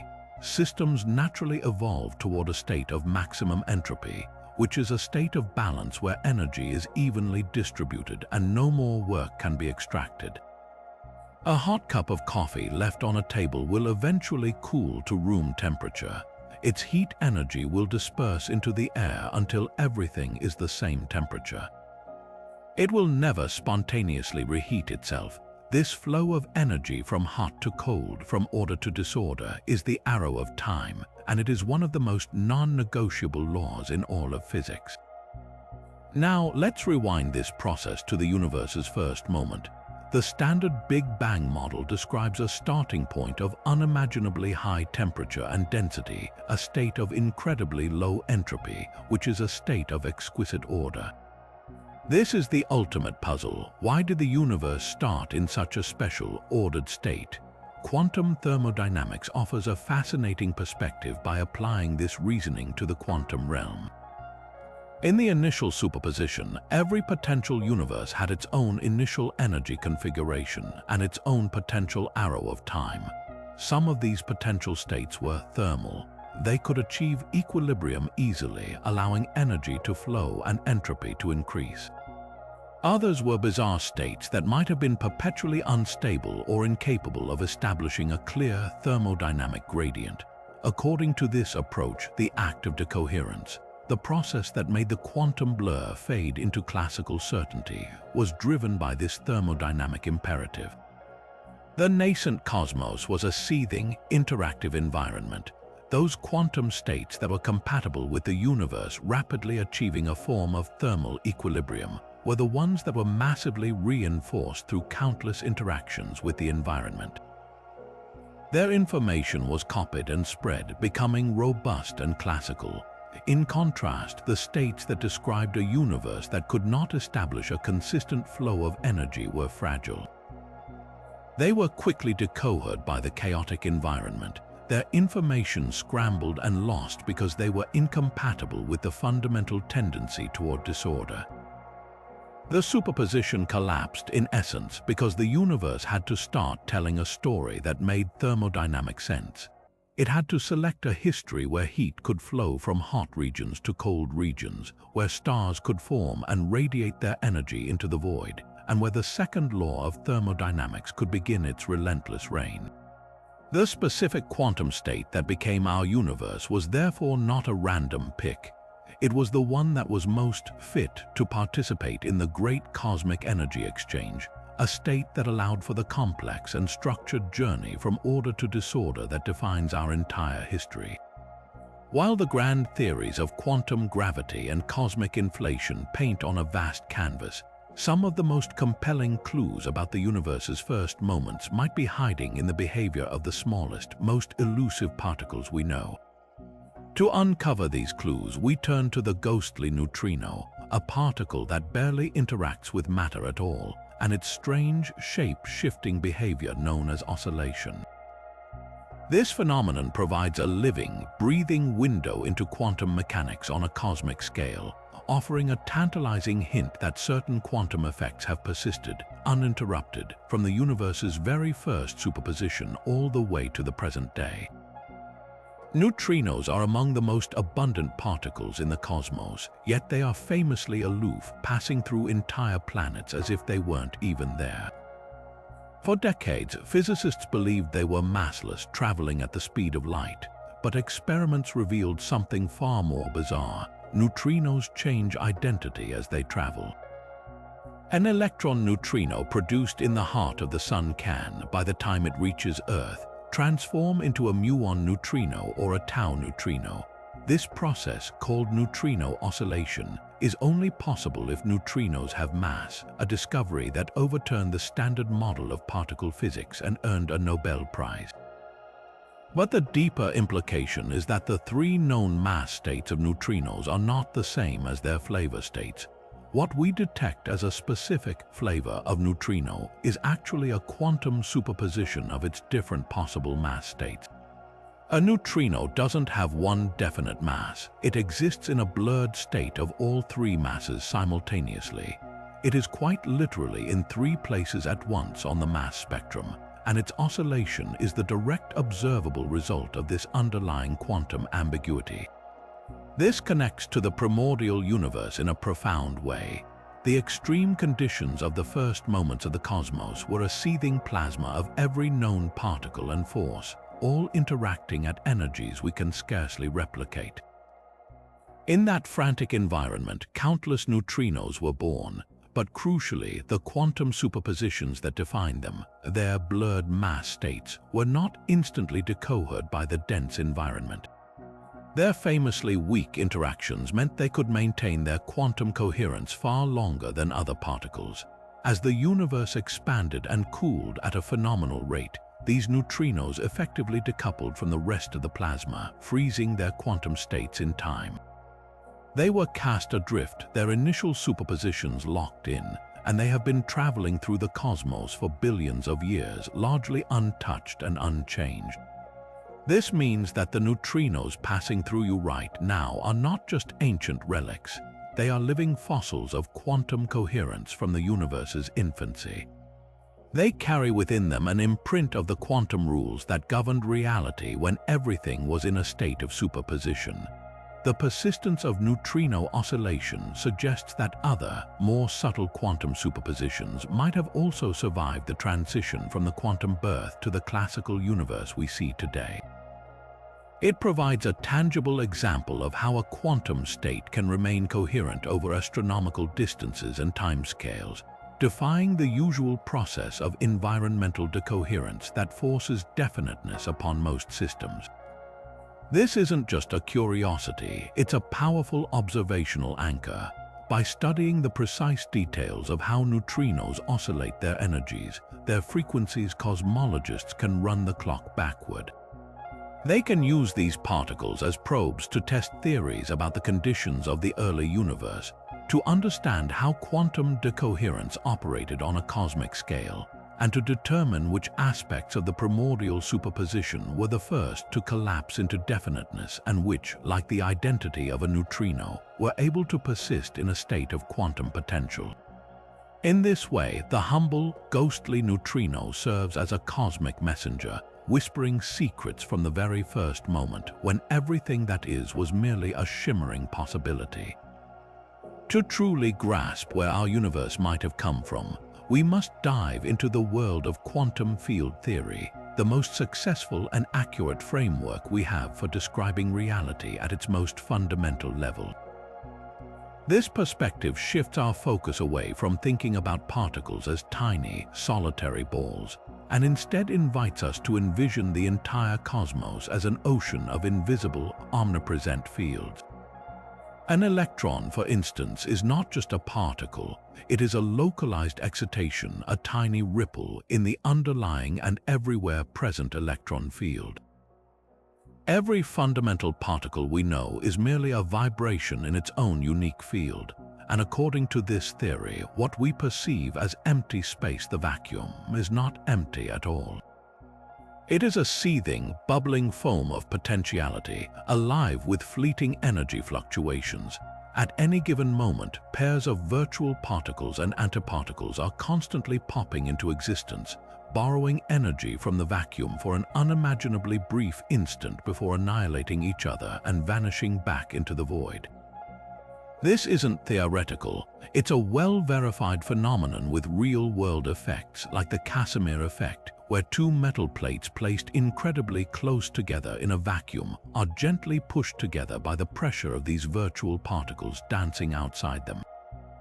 In this breathtaking view, the initial quantum superposition of the universe takes on a spectacular new form. It wasn't a superposition of different singularities or bounces, but a superposition of different possible configurations of these fundamental quantum fields. The vacuum state itself was in a state of supreme potential, a blur of every possible way its energy could be arranged. Our entire cosmos, in its first moment, could be described as one colossal, unified quantum fluctuation in this vast field of fields, a fluctuation that, against all odds, didn't instantly vanish. But for this fluctuation to become our stable, expanding universe, something critical had to happen. It needed to find a stable state, a lower energy valley to settle into. This is where the concept of symmetry breaking comes into play, acting as the cosmic sculptor that carved our definite reality from the block of quantum marble. Imagine a perfectly symmetrical ball balanced on the very peak of a steep hill. This state has high potential energy and is incredibly unstable. The slightest nudge will send it rolling down. This is analogous to the universe's initial, symmetric, high-energy vacuum state. That state was a superposition of all possible outcomes, but it was untenable. It had to break its symmetry. The ball rolls down into one of the many valleys surrounding the hill. While the laws of physics governing the roll are perfectly symmetrical, the outcome is not. The ball chooses one valley, breaking the symmetry of the initial state.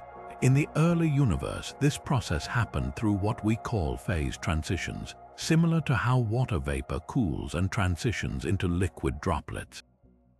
As the universe expanded and cooled, the Higgs field, which gives particles their mass, underwent a monumental phase transition.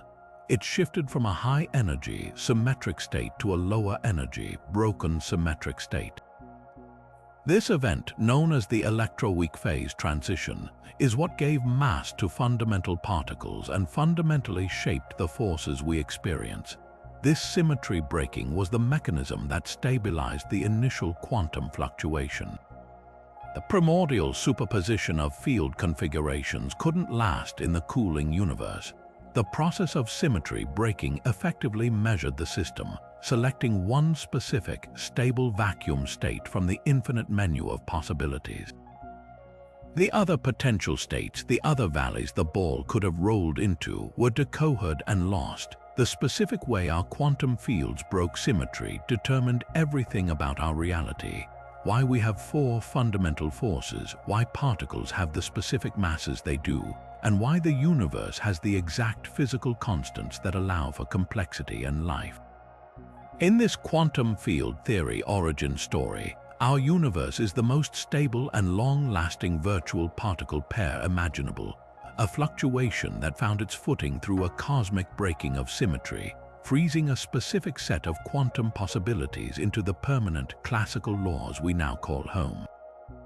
Imagine a theory so ambitious it seeks to rewrite the fundamental language of physics, not by tweaking existing equations, but by inventing an entirely new mathematical lexicon to describe reality. This is the bold promise of geometric unity, a speculative framework proposed by mathematician and physicist Eric Weinstein. It ventures far beyond the standard model and even our current attempts at quantum gravity, proposing that the root of all physics, from the quantum dance of particles to the grand curvature of spacetime, springs from a single, exquisite geometric object. In this view, the universe's first quantum superposition wasn't a fluctuation in a field or a choice between vacuums. It was a moment of profound geometric indecision, where the very shape of possibility itself had not yet been chosen. Weinstein's starting point is a deep frustration with the state of theoretical physics.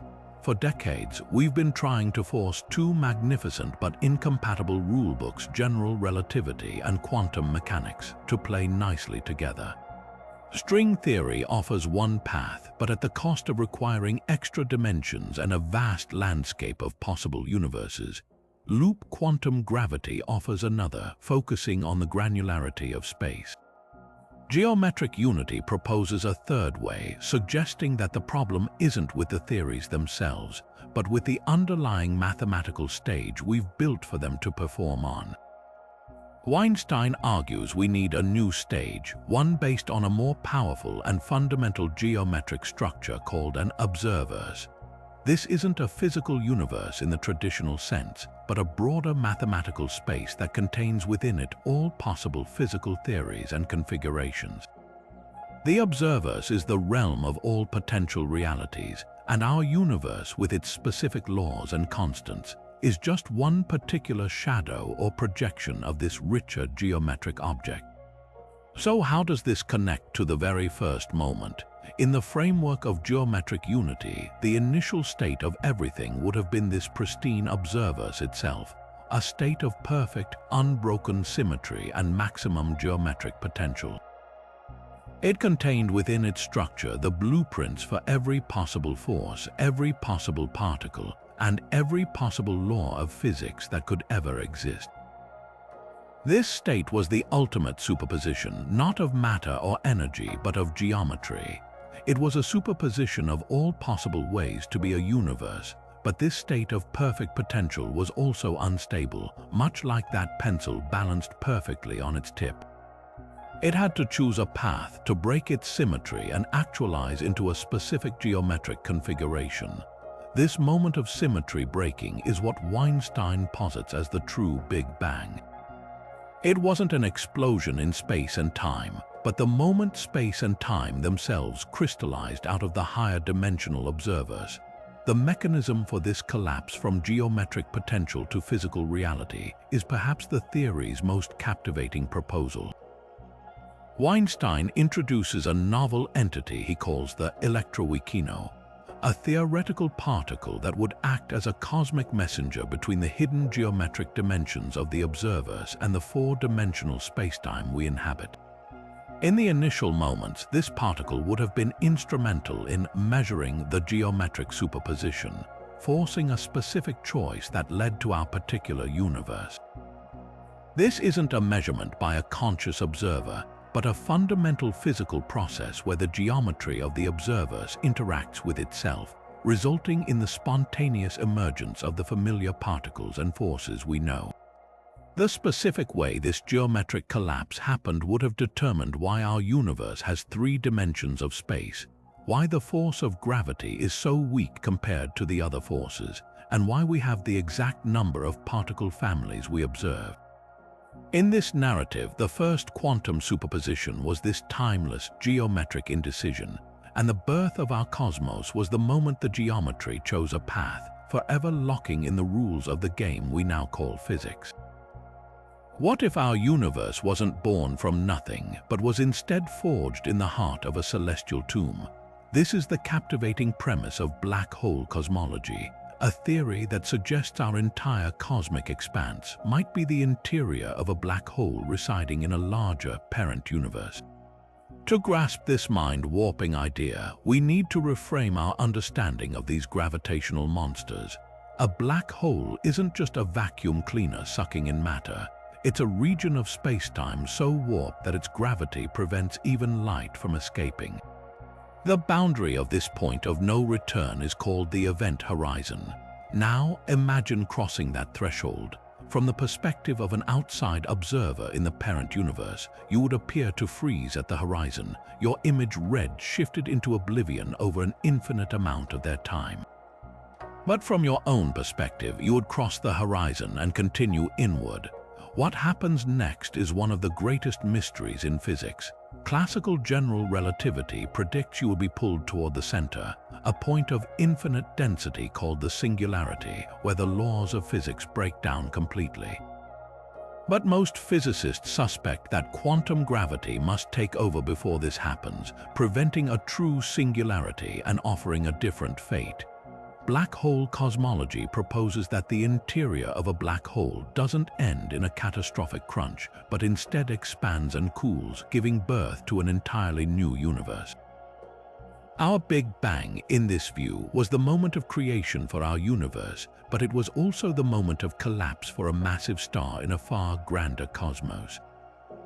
This leads us directly to the role of the event horizon and that first quantum superposition.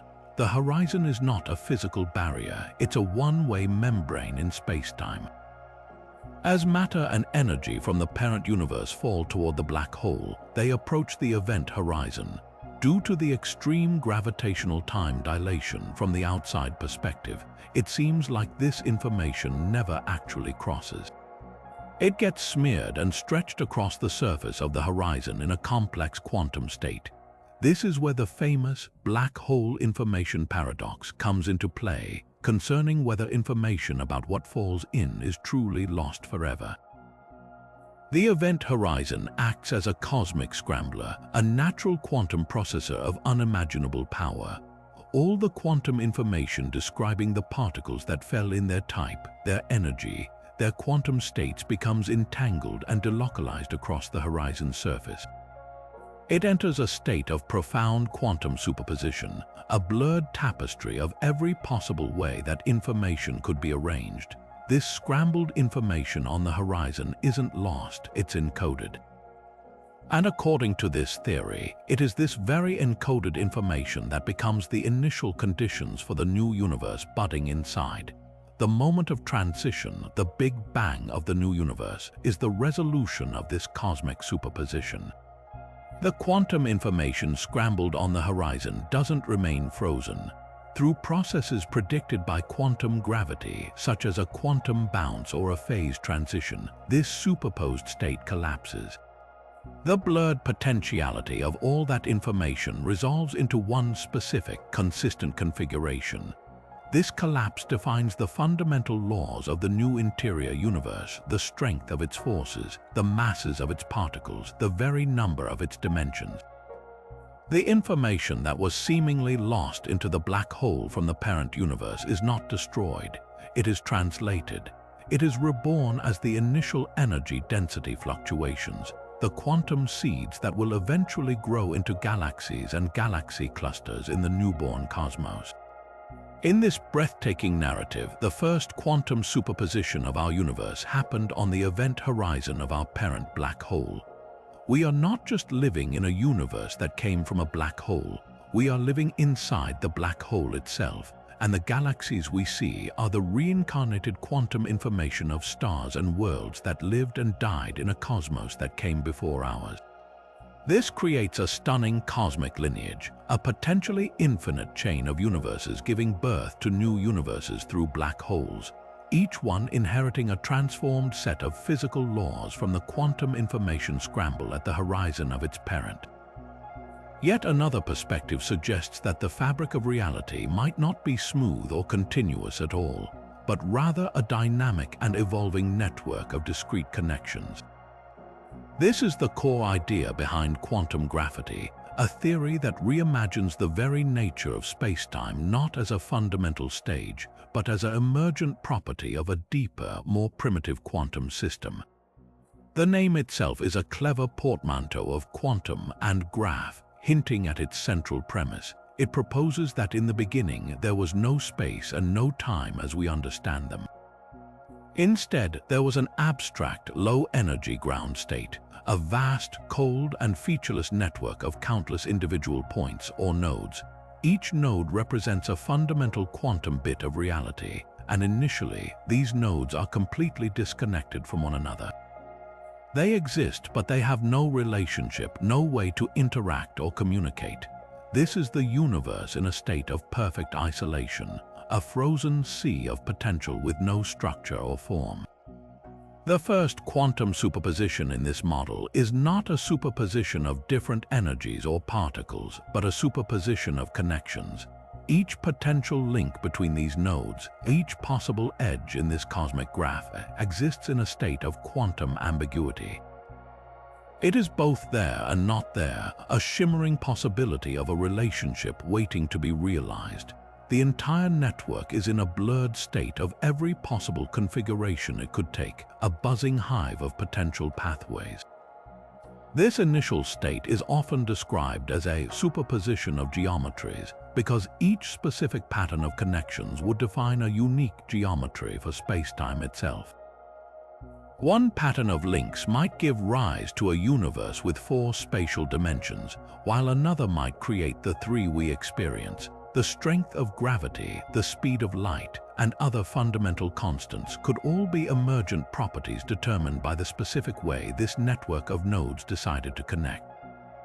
The transition from this featureless quantum graph to our structured cosmos is a process of spontaneous symmetry breaking, often visualized as a phase transition similar to water freezing into ice. As the universe cooled from its initial state, this vast superposition of connections had to resolve. The network had to choose a specific pattern, much like water molecules arranging themselves into a crystalline lattice as they freeze. This was the moment the first quantum superposition collapsed, not into a location or a particle, but into a specific architecture of relationships. The connections that became definite forged the first threads of spacetime, defining which nodes were neighbors and how information could propagate between them. The nodes that remained heavily connected became the points we perceive as being close together, while those with few or distant connections define the vast cosmic voids. In this view, the smooth, continuous spacetime of general relativity is an illusion that emerges from this underlying, discrete graph when we zoom out. Much like a digital image appears smooth from a distance despite being made of individual pixels.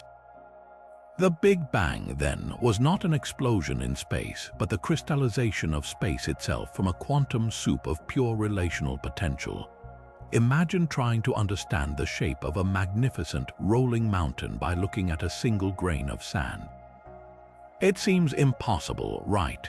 This is the challenge physicists face when trying to describe the universe's birth using the smooth, continuous equations of general relativity, which break down into infinities at the moment of the Big Bang. To solve this, some theorists propose a radical idea. What if we stop thinking of spacetime as a smooth fabric and instead imagine it is built from tiny, individual geometric pieces, much like a digital image is built from pixels? This is the core idea behind causal dynamical triangulation, or CDT, and it offers a tangible, computable way to understand how our vast cosmos could have crystallized from a quantum blur of possibilities. The CDT approach is beautifully simple in concept, even if the underlying mathematics is profoundly complex. It suggests we can build a model of the universe by using the simplest possible geometric building blocks. In 2 dimensions, this block is a triangle. In the 3 spatial dimensions and 1 time dimension we experience, the fundamental building block is a 4-dimensional analog of a triangle called a simplex. These simplices are the cosmic pixels of reality. The theory then proposes a set of simple rules for how these blocks can connect to each other.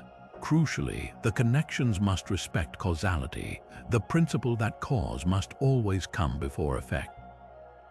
This means the blocks must be glued together in a way that creates a clear and consistent flow of time throughout the entire structure, preventing bizarre scenarios where an effect could loop back and cause its own cause. Now, let's rewind this geometric construction project back to the very beginning. In the CDT model, the primordial state of the universe wasn't a singularity of infinite density. It was a frothing, chaotic soup of these individual spacetime simplices. Each simplex existed, but they were not yet connected in any stable, consistent way. This was the universe's first quantum superposition, but it wasn't a superposition of energies or fields in the traditional sense. It was a superposition of geometries, a blur of every single possible way these countless geometric building blocks could be linked together. Every potential architecture for spacetime was simultaneously real. One configuration might have described a universe with 7 compact dimensions. Another might have described a universe that instantly crumpled back into nothingness. Our universe, with its 4 expansive dimensions, was just one possibility flickering within this vast probabilistic sea of shapes. The transition to our classical reality was the moment this quantum blur of geometric connections resolved itself. Through a process analogous to a phase transition, like water freezing into ice, the restless jumble of simplices suddenly organized itself. The random, chaotic connections gave way to an orderly, stable pattern. In the CT model, this is not a mysterious collapse triggered by an observer. It is a physical process driven by the natural dynamics of the system itself.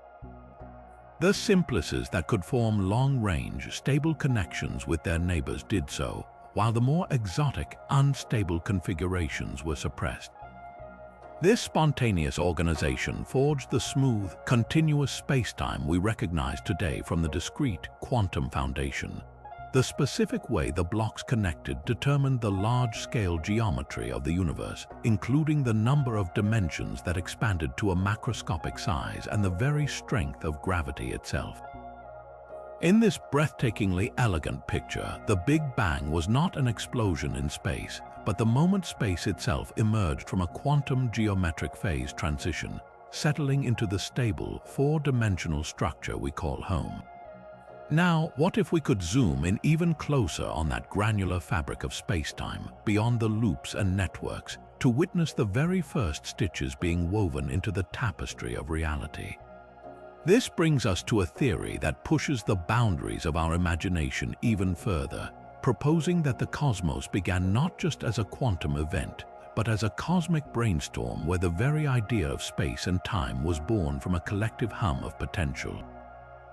Group field theory takes the core ideas of loop quantum gravity and extends them into a vibrant new framework, suggesting that the first superposition was a dance of abstract quantum excitations, and the specific pattern of that dance determined the entire large-scale structure of the universe we see today.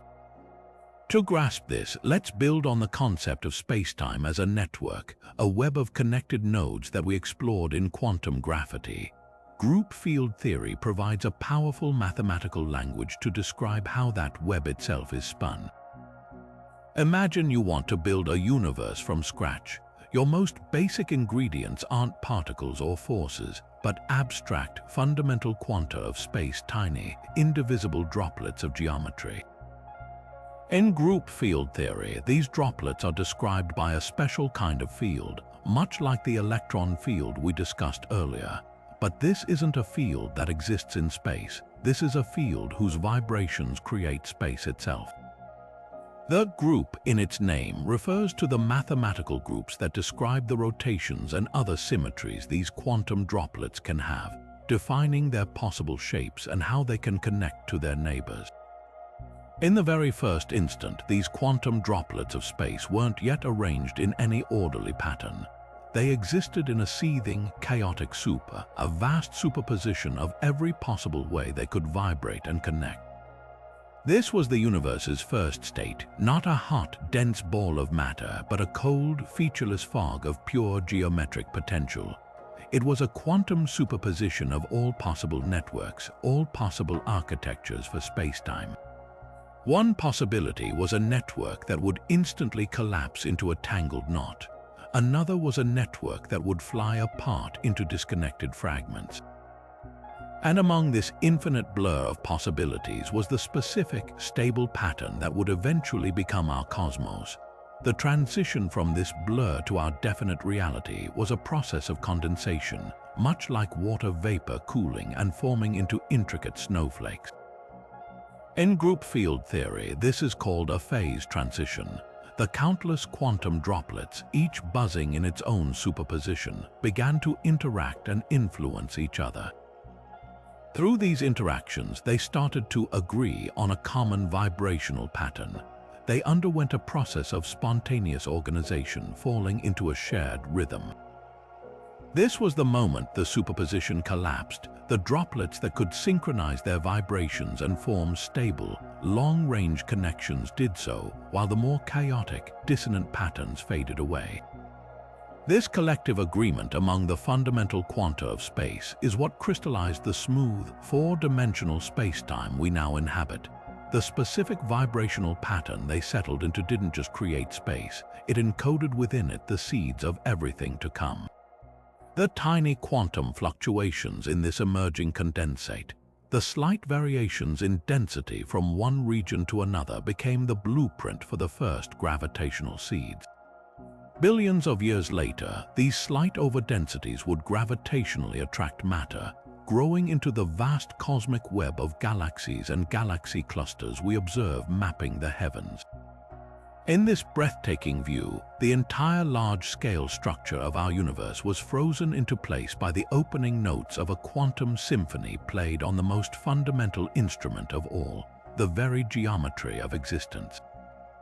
Think of the universe not as a collection of things, but as the most powerful computer imaginable, one that doesn't run on silicon chips but on the fundamental laws of quantum mechanics. This is the quantum computing analogy, a theory that proposes the entire cosmos began as a cosmic quantum processor, and that first great superposition was not a chaotic explosion but the initialization of a breathtakingly complex computation whose output is the reality we experience today. To understand this, we need to first grasp the awesome power of a quantum computer versus a classical one. Your laptop is a classical computer. It processes information in bits which can be either a 0 or a 1. Every calculation, every video game, every word you type is ultimately a long string of these definitive binary choices. A quantum computer is radically different. It uses quantum bits or qubits. A qubit can be a 0, a 1, or, and this is the magic, it can be both a 0 and a 1 at the same time in a superposition. This allows a quantum computer to perform calculations on a vast number of possible inputs simultaneously. It's the difference between checking 1,000,000 doors one at a time and being able to check all 1,000,000 doors at once. Now, scale this idea up to the ultimate degree. The quantum computing analogy suggests that the entire nascent universe was, in its first moment, a single, vast qubit. It wasn't just a superposition of different energies or densities. It was a superposition of every possible initial state it could have, every possible set of physical laws, every possible value for every constant. This was the universe in its pre-computational phase, a state of maximum potential information and maximum parallel processing power. All possible cosmic programs were loaded and running at the same time. The transition from this quantum blur to our classical world was the moment this cosmic computer executed its first and most important operation.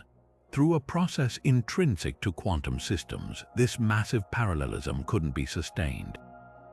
The countless superpositions that defined the unstable, self-contradictory potential universes, those that would instantly collapse or contain logical paradoxes decohered. They were like corrupted lines of code that caused the program to crash, and they were erased from the computational stack.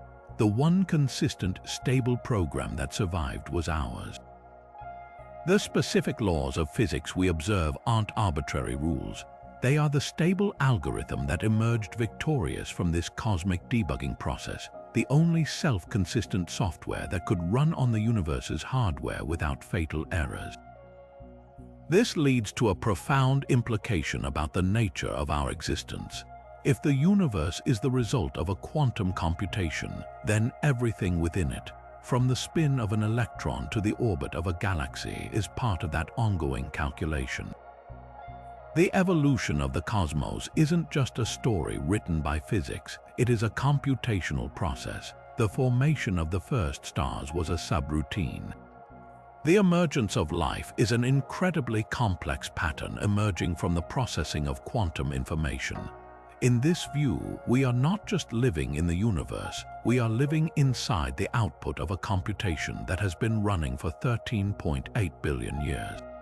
The quantum computing analogy doesn't necessarily answer why this particular computation was run, but it provides a stunningly elegant framework for how our reality could have emerged from a state of infinite potential, selected not by chance or observer, but by the unforgiving logic of mathematical consistency. But if the collapse of that first cosmic superposition was truly random, as many theories suggest, we are left with a staggering and profound coincidence. Out of the infinite array of possible universes encoded in that initial blur universes where gravity is too strong for galaxies to form, where the nuclear forces are too weak for atoms to bind, or where dark energy rips everything apart before the first star can ignite, we somehow ended up in one that is not just stable, but spectacularly hospitable to complex life. This isn't just a minor detail, it's a reality that seems fine-tuned to an almost miraculous degree. The strength of gravity, the mass of the proton, the energy in the vacuum of space, if any of these constants were altered by even a minuscule fraction, the universe as we know it would be impossible. This breathtaking improbability leads us to one of the most thought-provoking and sometimes controversial ideas in modern cosmology, the anthropic principle. This principle suggests that the universe's physical constants are not randomly assigned, but are necessarily constrained by the fact that we are here to observe them.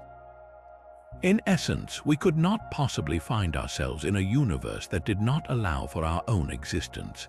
The anthropic principle comes in several forms, but the one most relevant to our cosmic origins is the weak anthropic principle. It doesn't claim that the universe was designed for life, but rather makes a simple, almost tautological statement. The observed values of all physical and cosmological quantities are not equally probable, but they take on values restricted by the requirement that there exist sites where carbon-based life can evolve, and by the requirement that the universe be old enough for it to have already done so. When applied to the first quantum superposition, this principle offers a powerful filter. That initial blur contained every imaginable outcome, but the vast majority of those potential universes were stillborn, devoid of any structure, let alone observers. We could never witness or measure those failed cosmoses.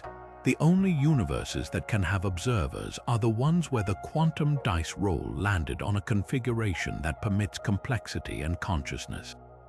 Therefore, the fact that we are here to ponder the question automatically explains why our universe has the specific properties it does.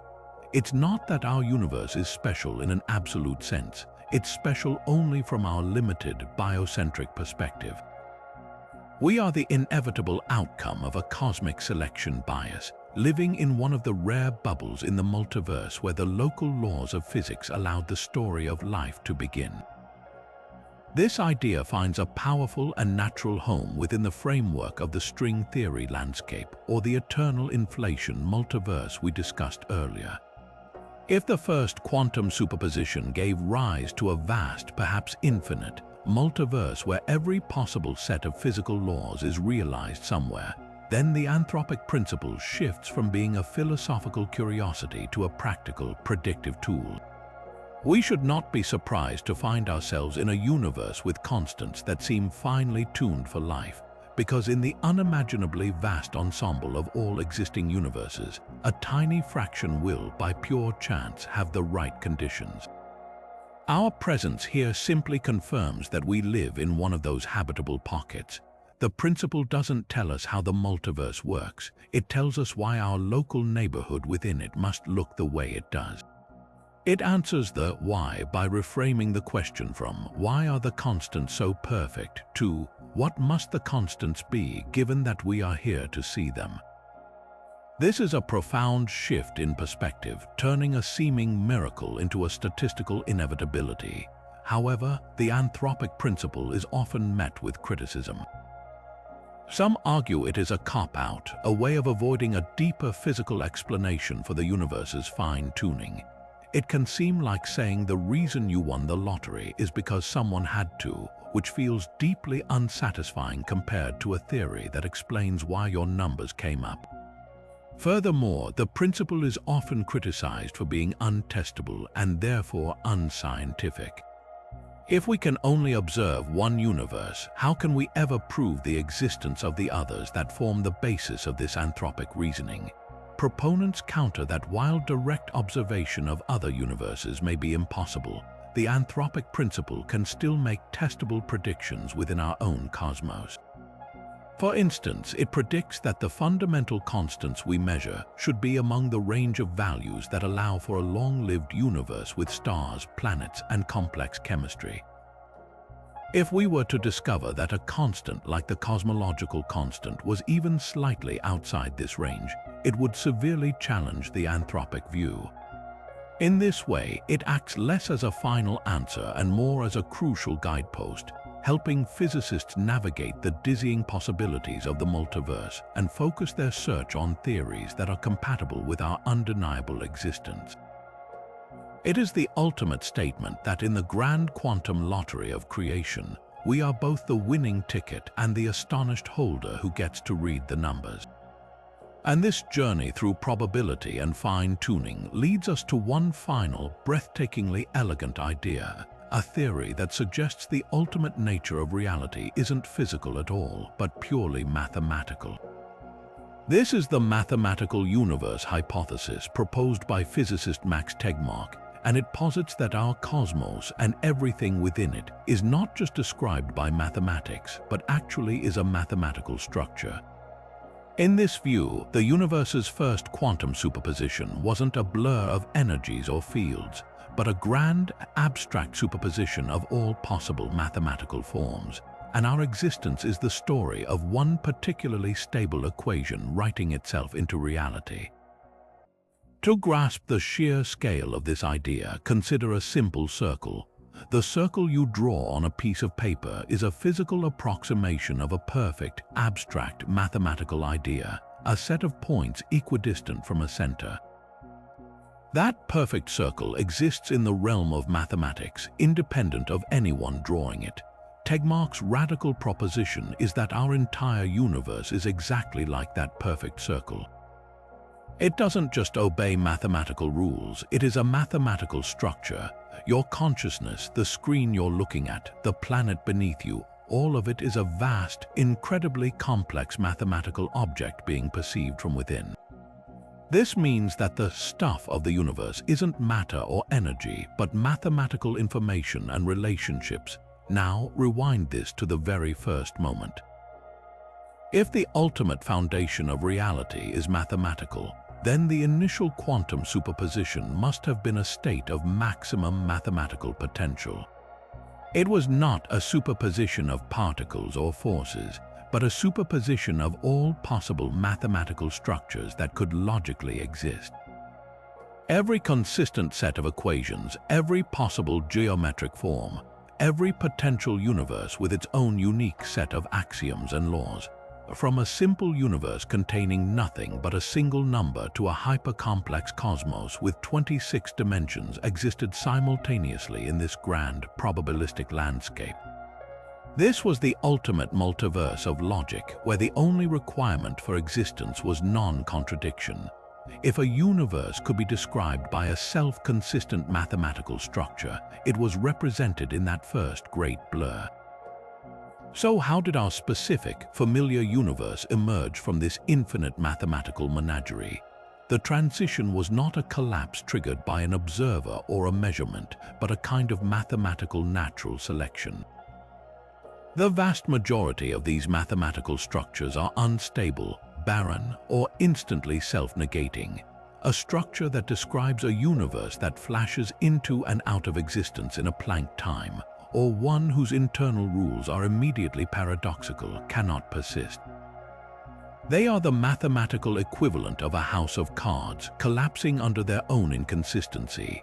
Our universe, described by the specific mathematical structures of quantum field theory and general relativity, is one of the rare, stable, and self-consistent forms. Its particular equations allow for a rich, complex, and enduring reality to unfold. The first quantum superposition in this framework was the simultaneous existence of all these possible structures. The act of the universe beginning was the moment this mathematical potential resolved into a single, stable, consistent structure that could support its own persistence, a cosmic theorem that successfully proved itself. We don't inhabit a random universe, we inhabit a profoundly robust mathematical form, one whose elegant equations have given rise to the stars, the planets, and the conscious minds able to decipher the very mathematics that brought them into being.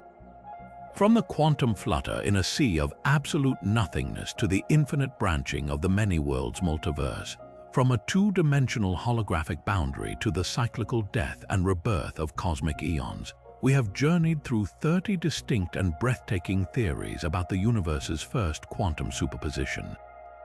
Each one represents a different facet of humanity's most profound and enduring quest to understand how everything we know, everything we are, and everything we see could have possibly begun. This is more than a question of how something came from nothing. It is the deeper, more nuanced puzzle of how a reality of definite objects, fixed laws, and a consistent past emerged from a state of pure, shimmering potential, a cosmic blur where every possibility was equally real. What this grand tour reveals is that there is no single, solitary answer, no monopoly on truth in our search for cosmic origins. Instead, we find a brilliant tapestry of interlocking ideas, each exploring the problem from a unique angle, armed with its own mathematical language and philosophical perspective. The quantum fluctuation theory grounds our beginning in the well-tested laws of particle physics. Eternal inflation and the string landscape offer a vast, almost limitless arena for that beginning to play out across a multiverse. The holographic principle and causal set theory challenge our very notions of dimensionality and causality, suggesting that space and time are not the stage, but the show itself, emerging from something deeper.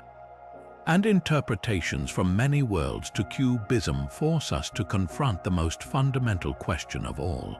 What is the role of the observer, if any, in bringing reality into focus? These theories are not just abstract speculations, they are the leading edge of our scientific and philosophical imagination, pushing the boundaries of what is knowable. They remind us that the universe's first moment is not a closed chapter but an open frontier, a mystery that continues to invite exploration, debate, and wonder. The very fact that we can conceive of these ideas, that we can use mathematics to probe the Planck epoch and devise experiments to test the echoes of inflation in the cosmic microwave background, is a testament to the power of the human mind to reach across the ages and engage in a dialogue with the cosmos itself. The search for the answer is in many ways more important than the answer could ever be. It drives us to build more powerful particle colliders and more sensitive space telescopes. It inspires new generations of physicists and philosophers to ask the next great question, to propose the next revolutionary theory. This relentless curiosity is what propels us forward, ensuring that our understanding of the cosmos is never static but always evolving, always deepening. The story of the first quantum superposition is ultimately our story too, a story of how a universe born from possibility eventually became conscious of itself, and in doing so began the magnificent work of unraveling its own origins. So which of these incredible visions of our cosmic beginning speaks to you the most? Does the elegant simplicity of a quantum fluctuation from nothingness capture your imagination? Or does the infinite, branching tapestry of the many worlds interpretation feel more true to the quantum weirdness we observe? Perhaps the cyclical universe passing a quantum baton from eon to eon feels like the most poetic and grand solution. I want to hear your thoughts down in the comments below. Let me know which theory you find most compelling and why. This isn't just abstract physics, it's a conversation about the very nature of reality itself. If our universe truly began in a state where all possibilities were real, what does that say about the nature of existence right now?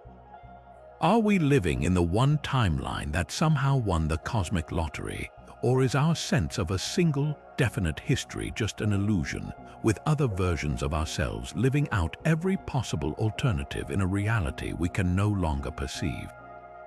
These questions push us to the very edge of science and philosophy, and if you've enjoyed this deep dive into the universe's first second, I know you'll want to keep exploring. For another journey into the quantum unknown, be sure to watch my video on the quantum eraser experiment, which completely upends our understanding of cause and effect. And if cosmological puzzles are your passion, you won't want to miss the black hole information paradox, where we tackle one of the greatest unsolved problems in all of physics. This channel is your launchpad for exploring the universe's greatest mysteries, from the fabric of spacetime to the nature of consciousness itself. If you want to join us on these adventures, please hit that subscribe button and tap the bell so you never miss a new exploration. The universe is full of secrets waiting to be uncovered, and together we can venture into the unknown to ask the biggest questions of all. Thank you for watching, and I'll see you in the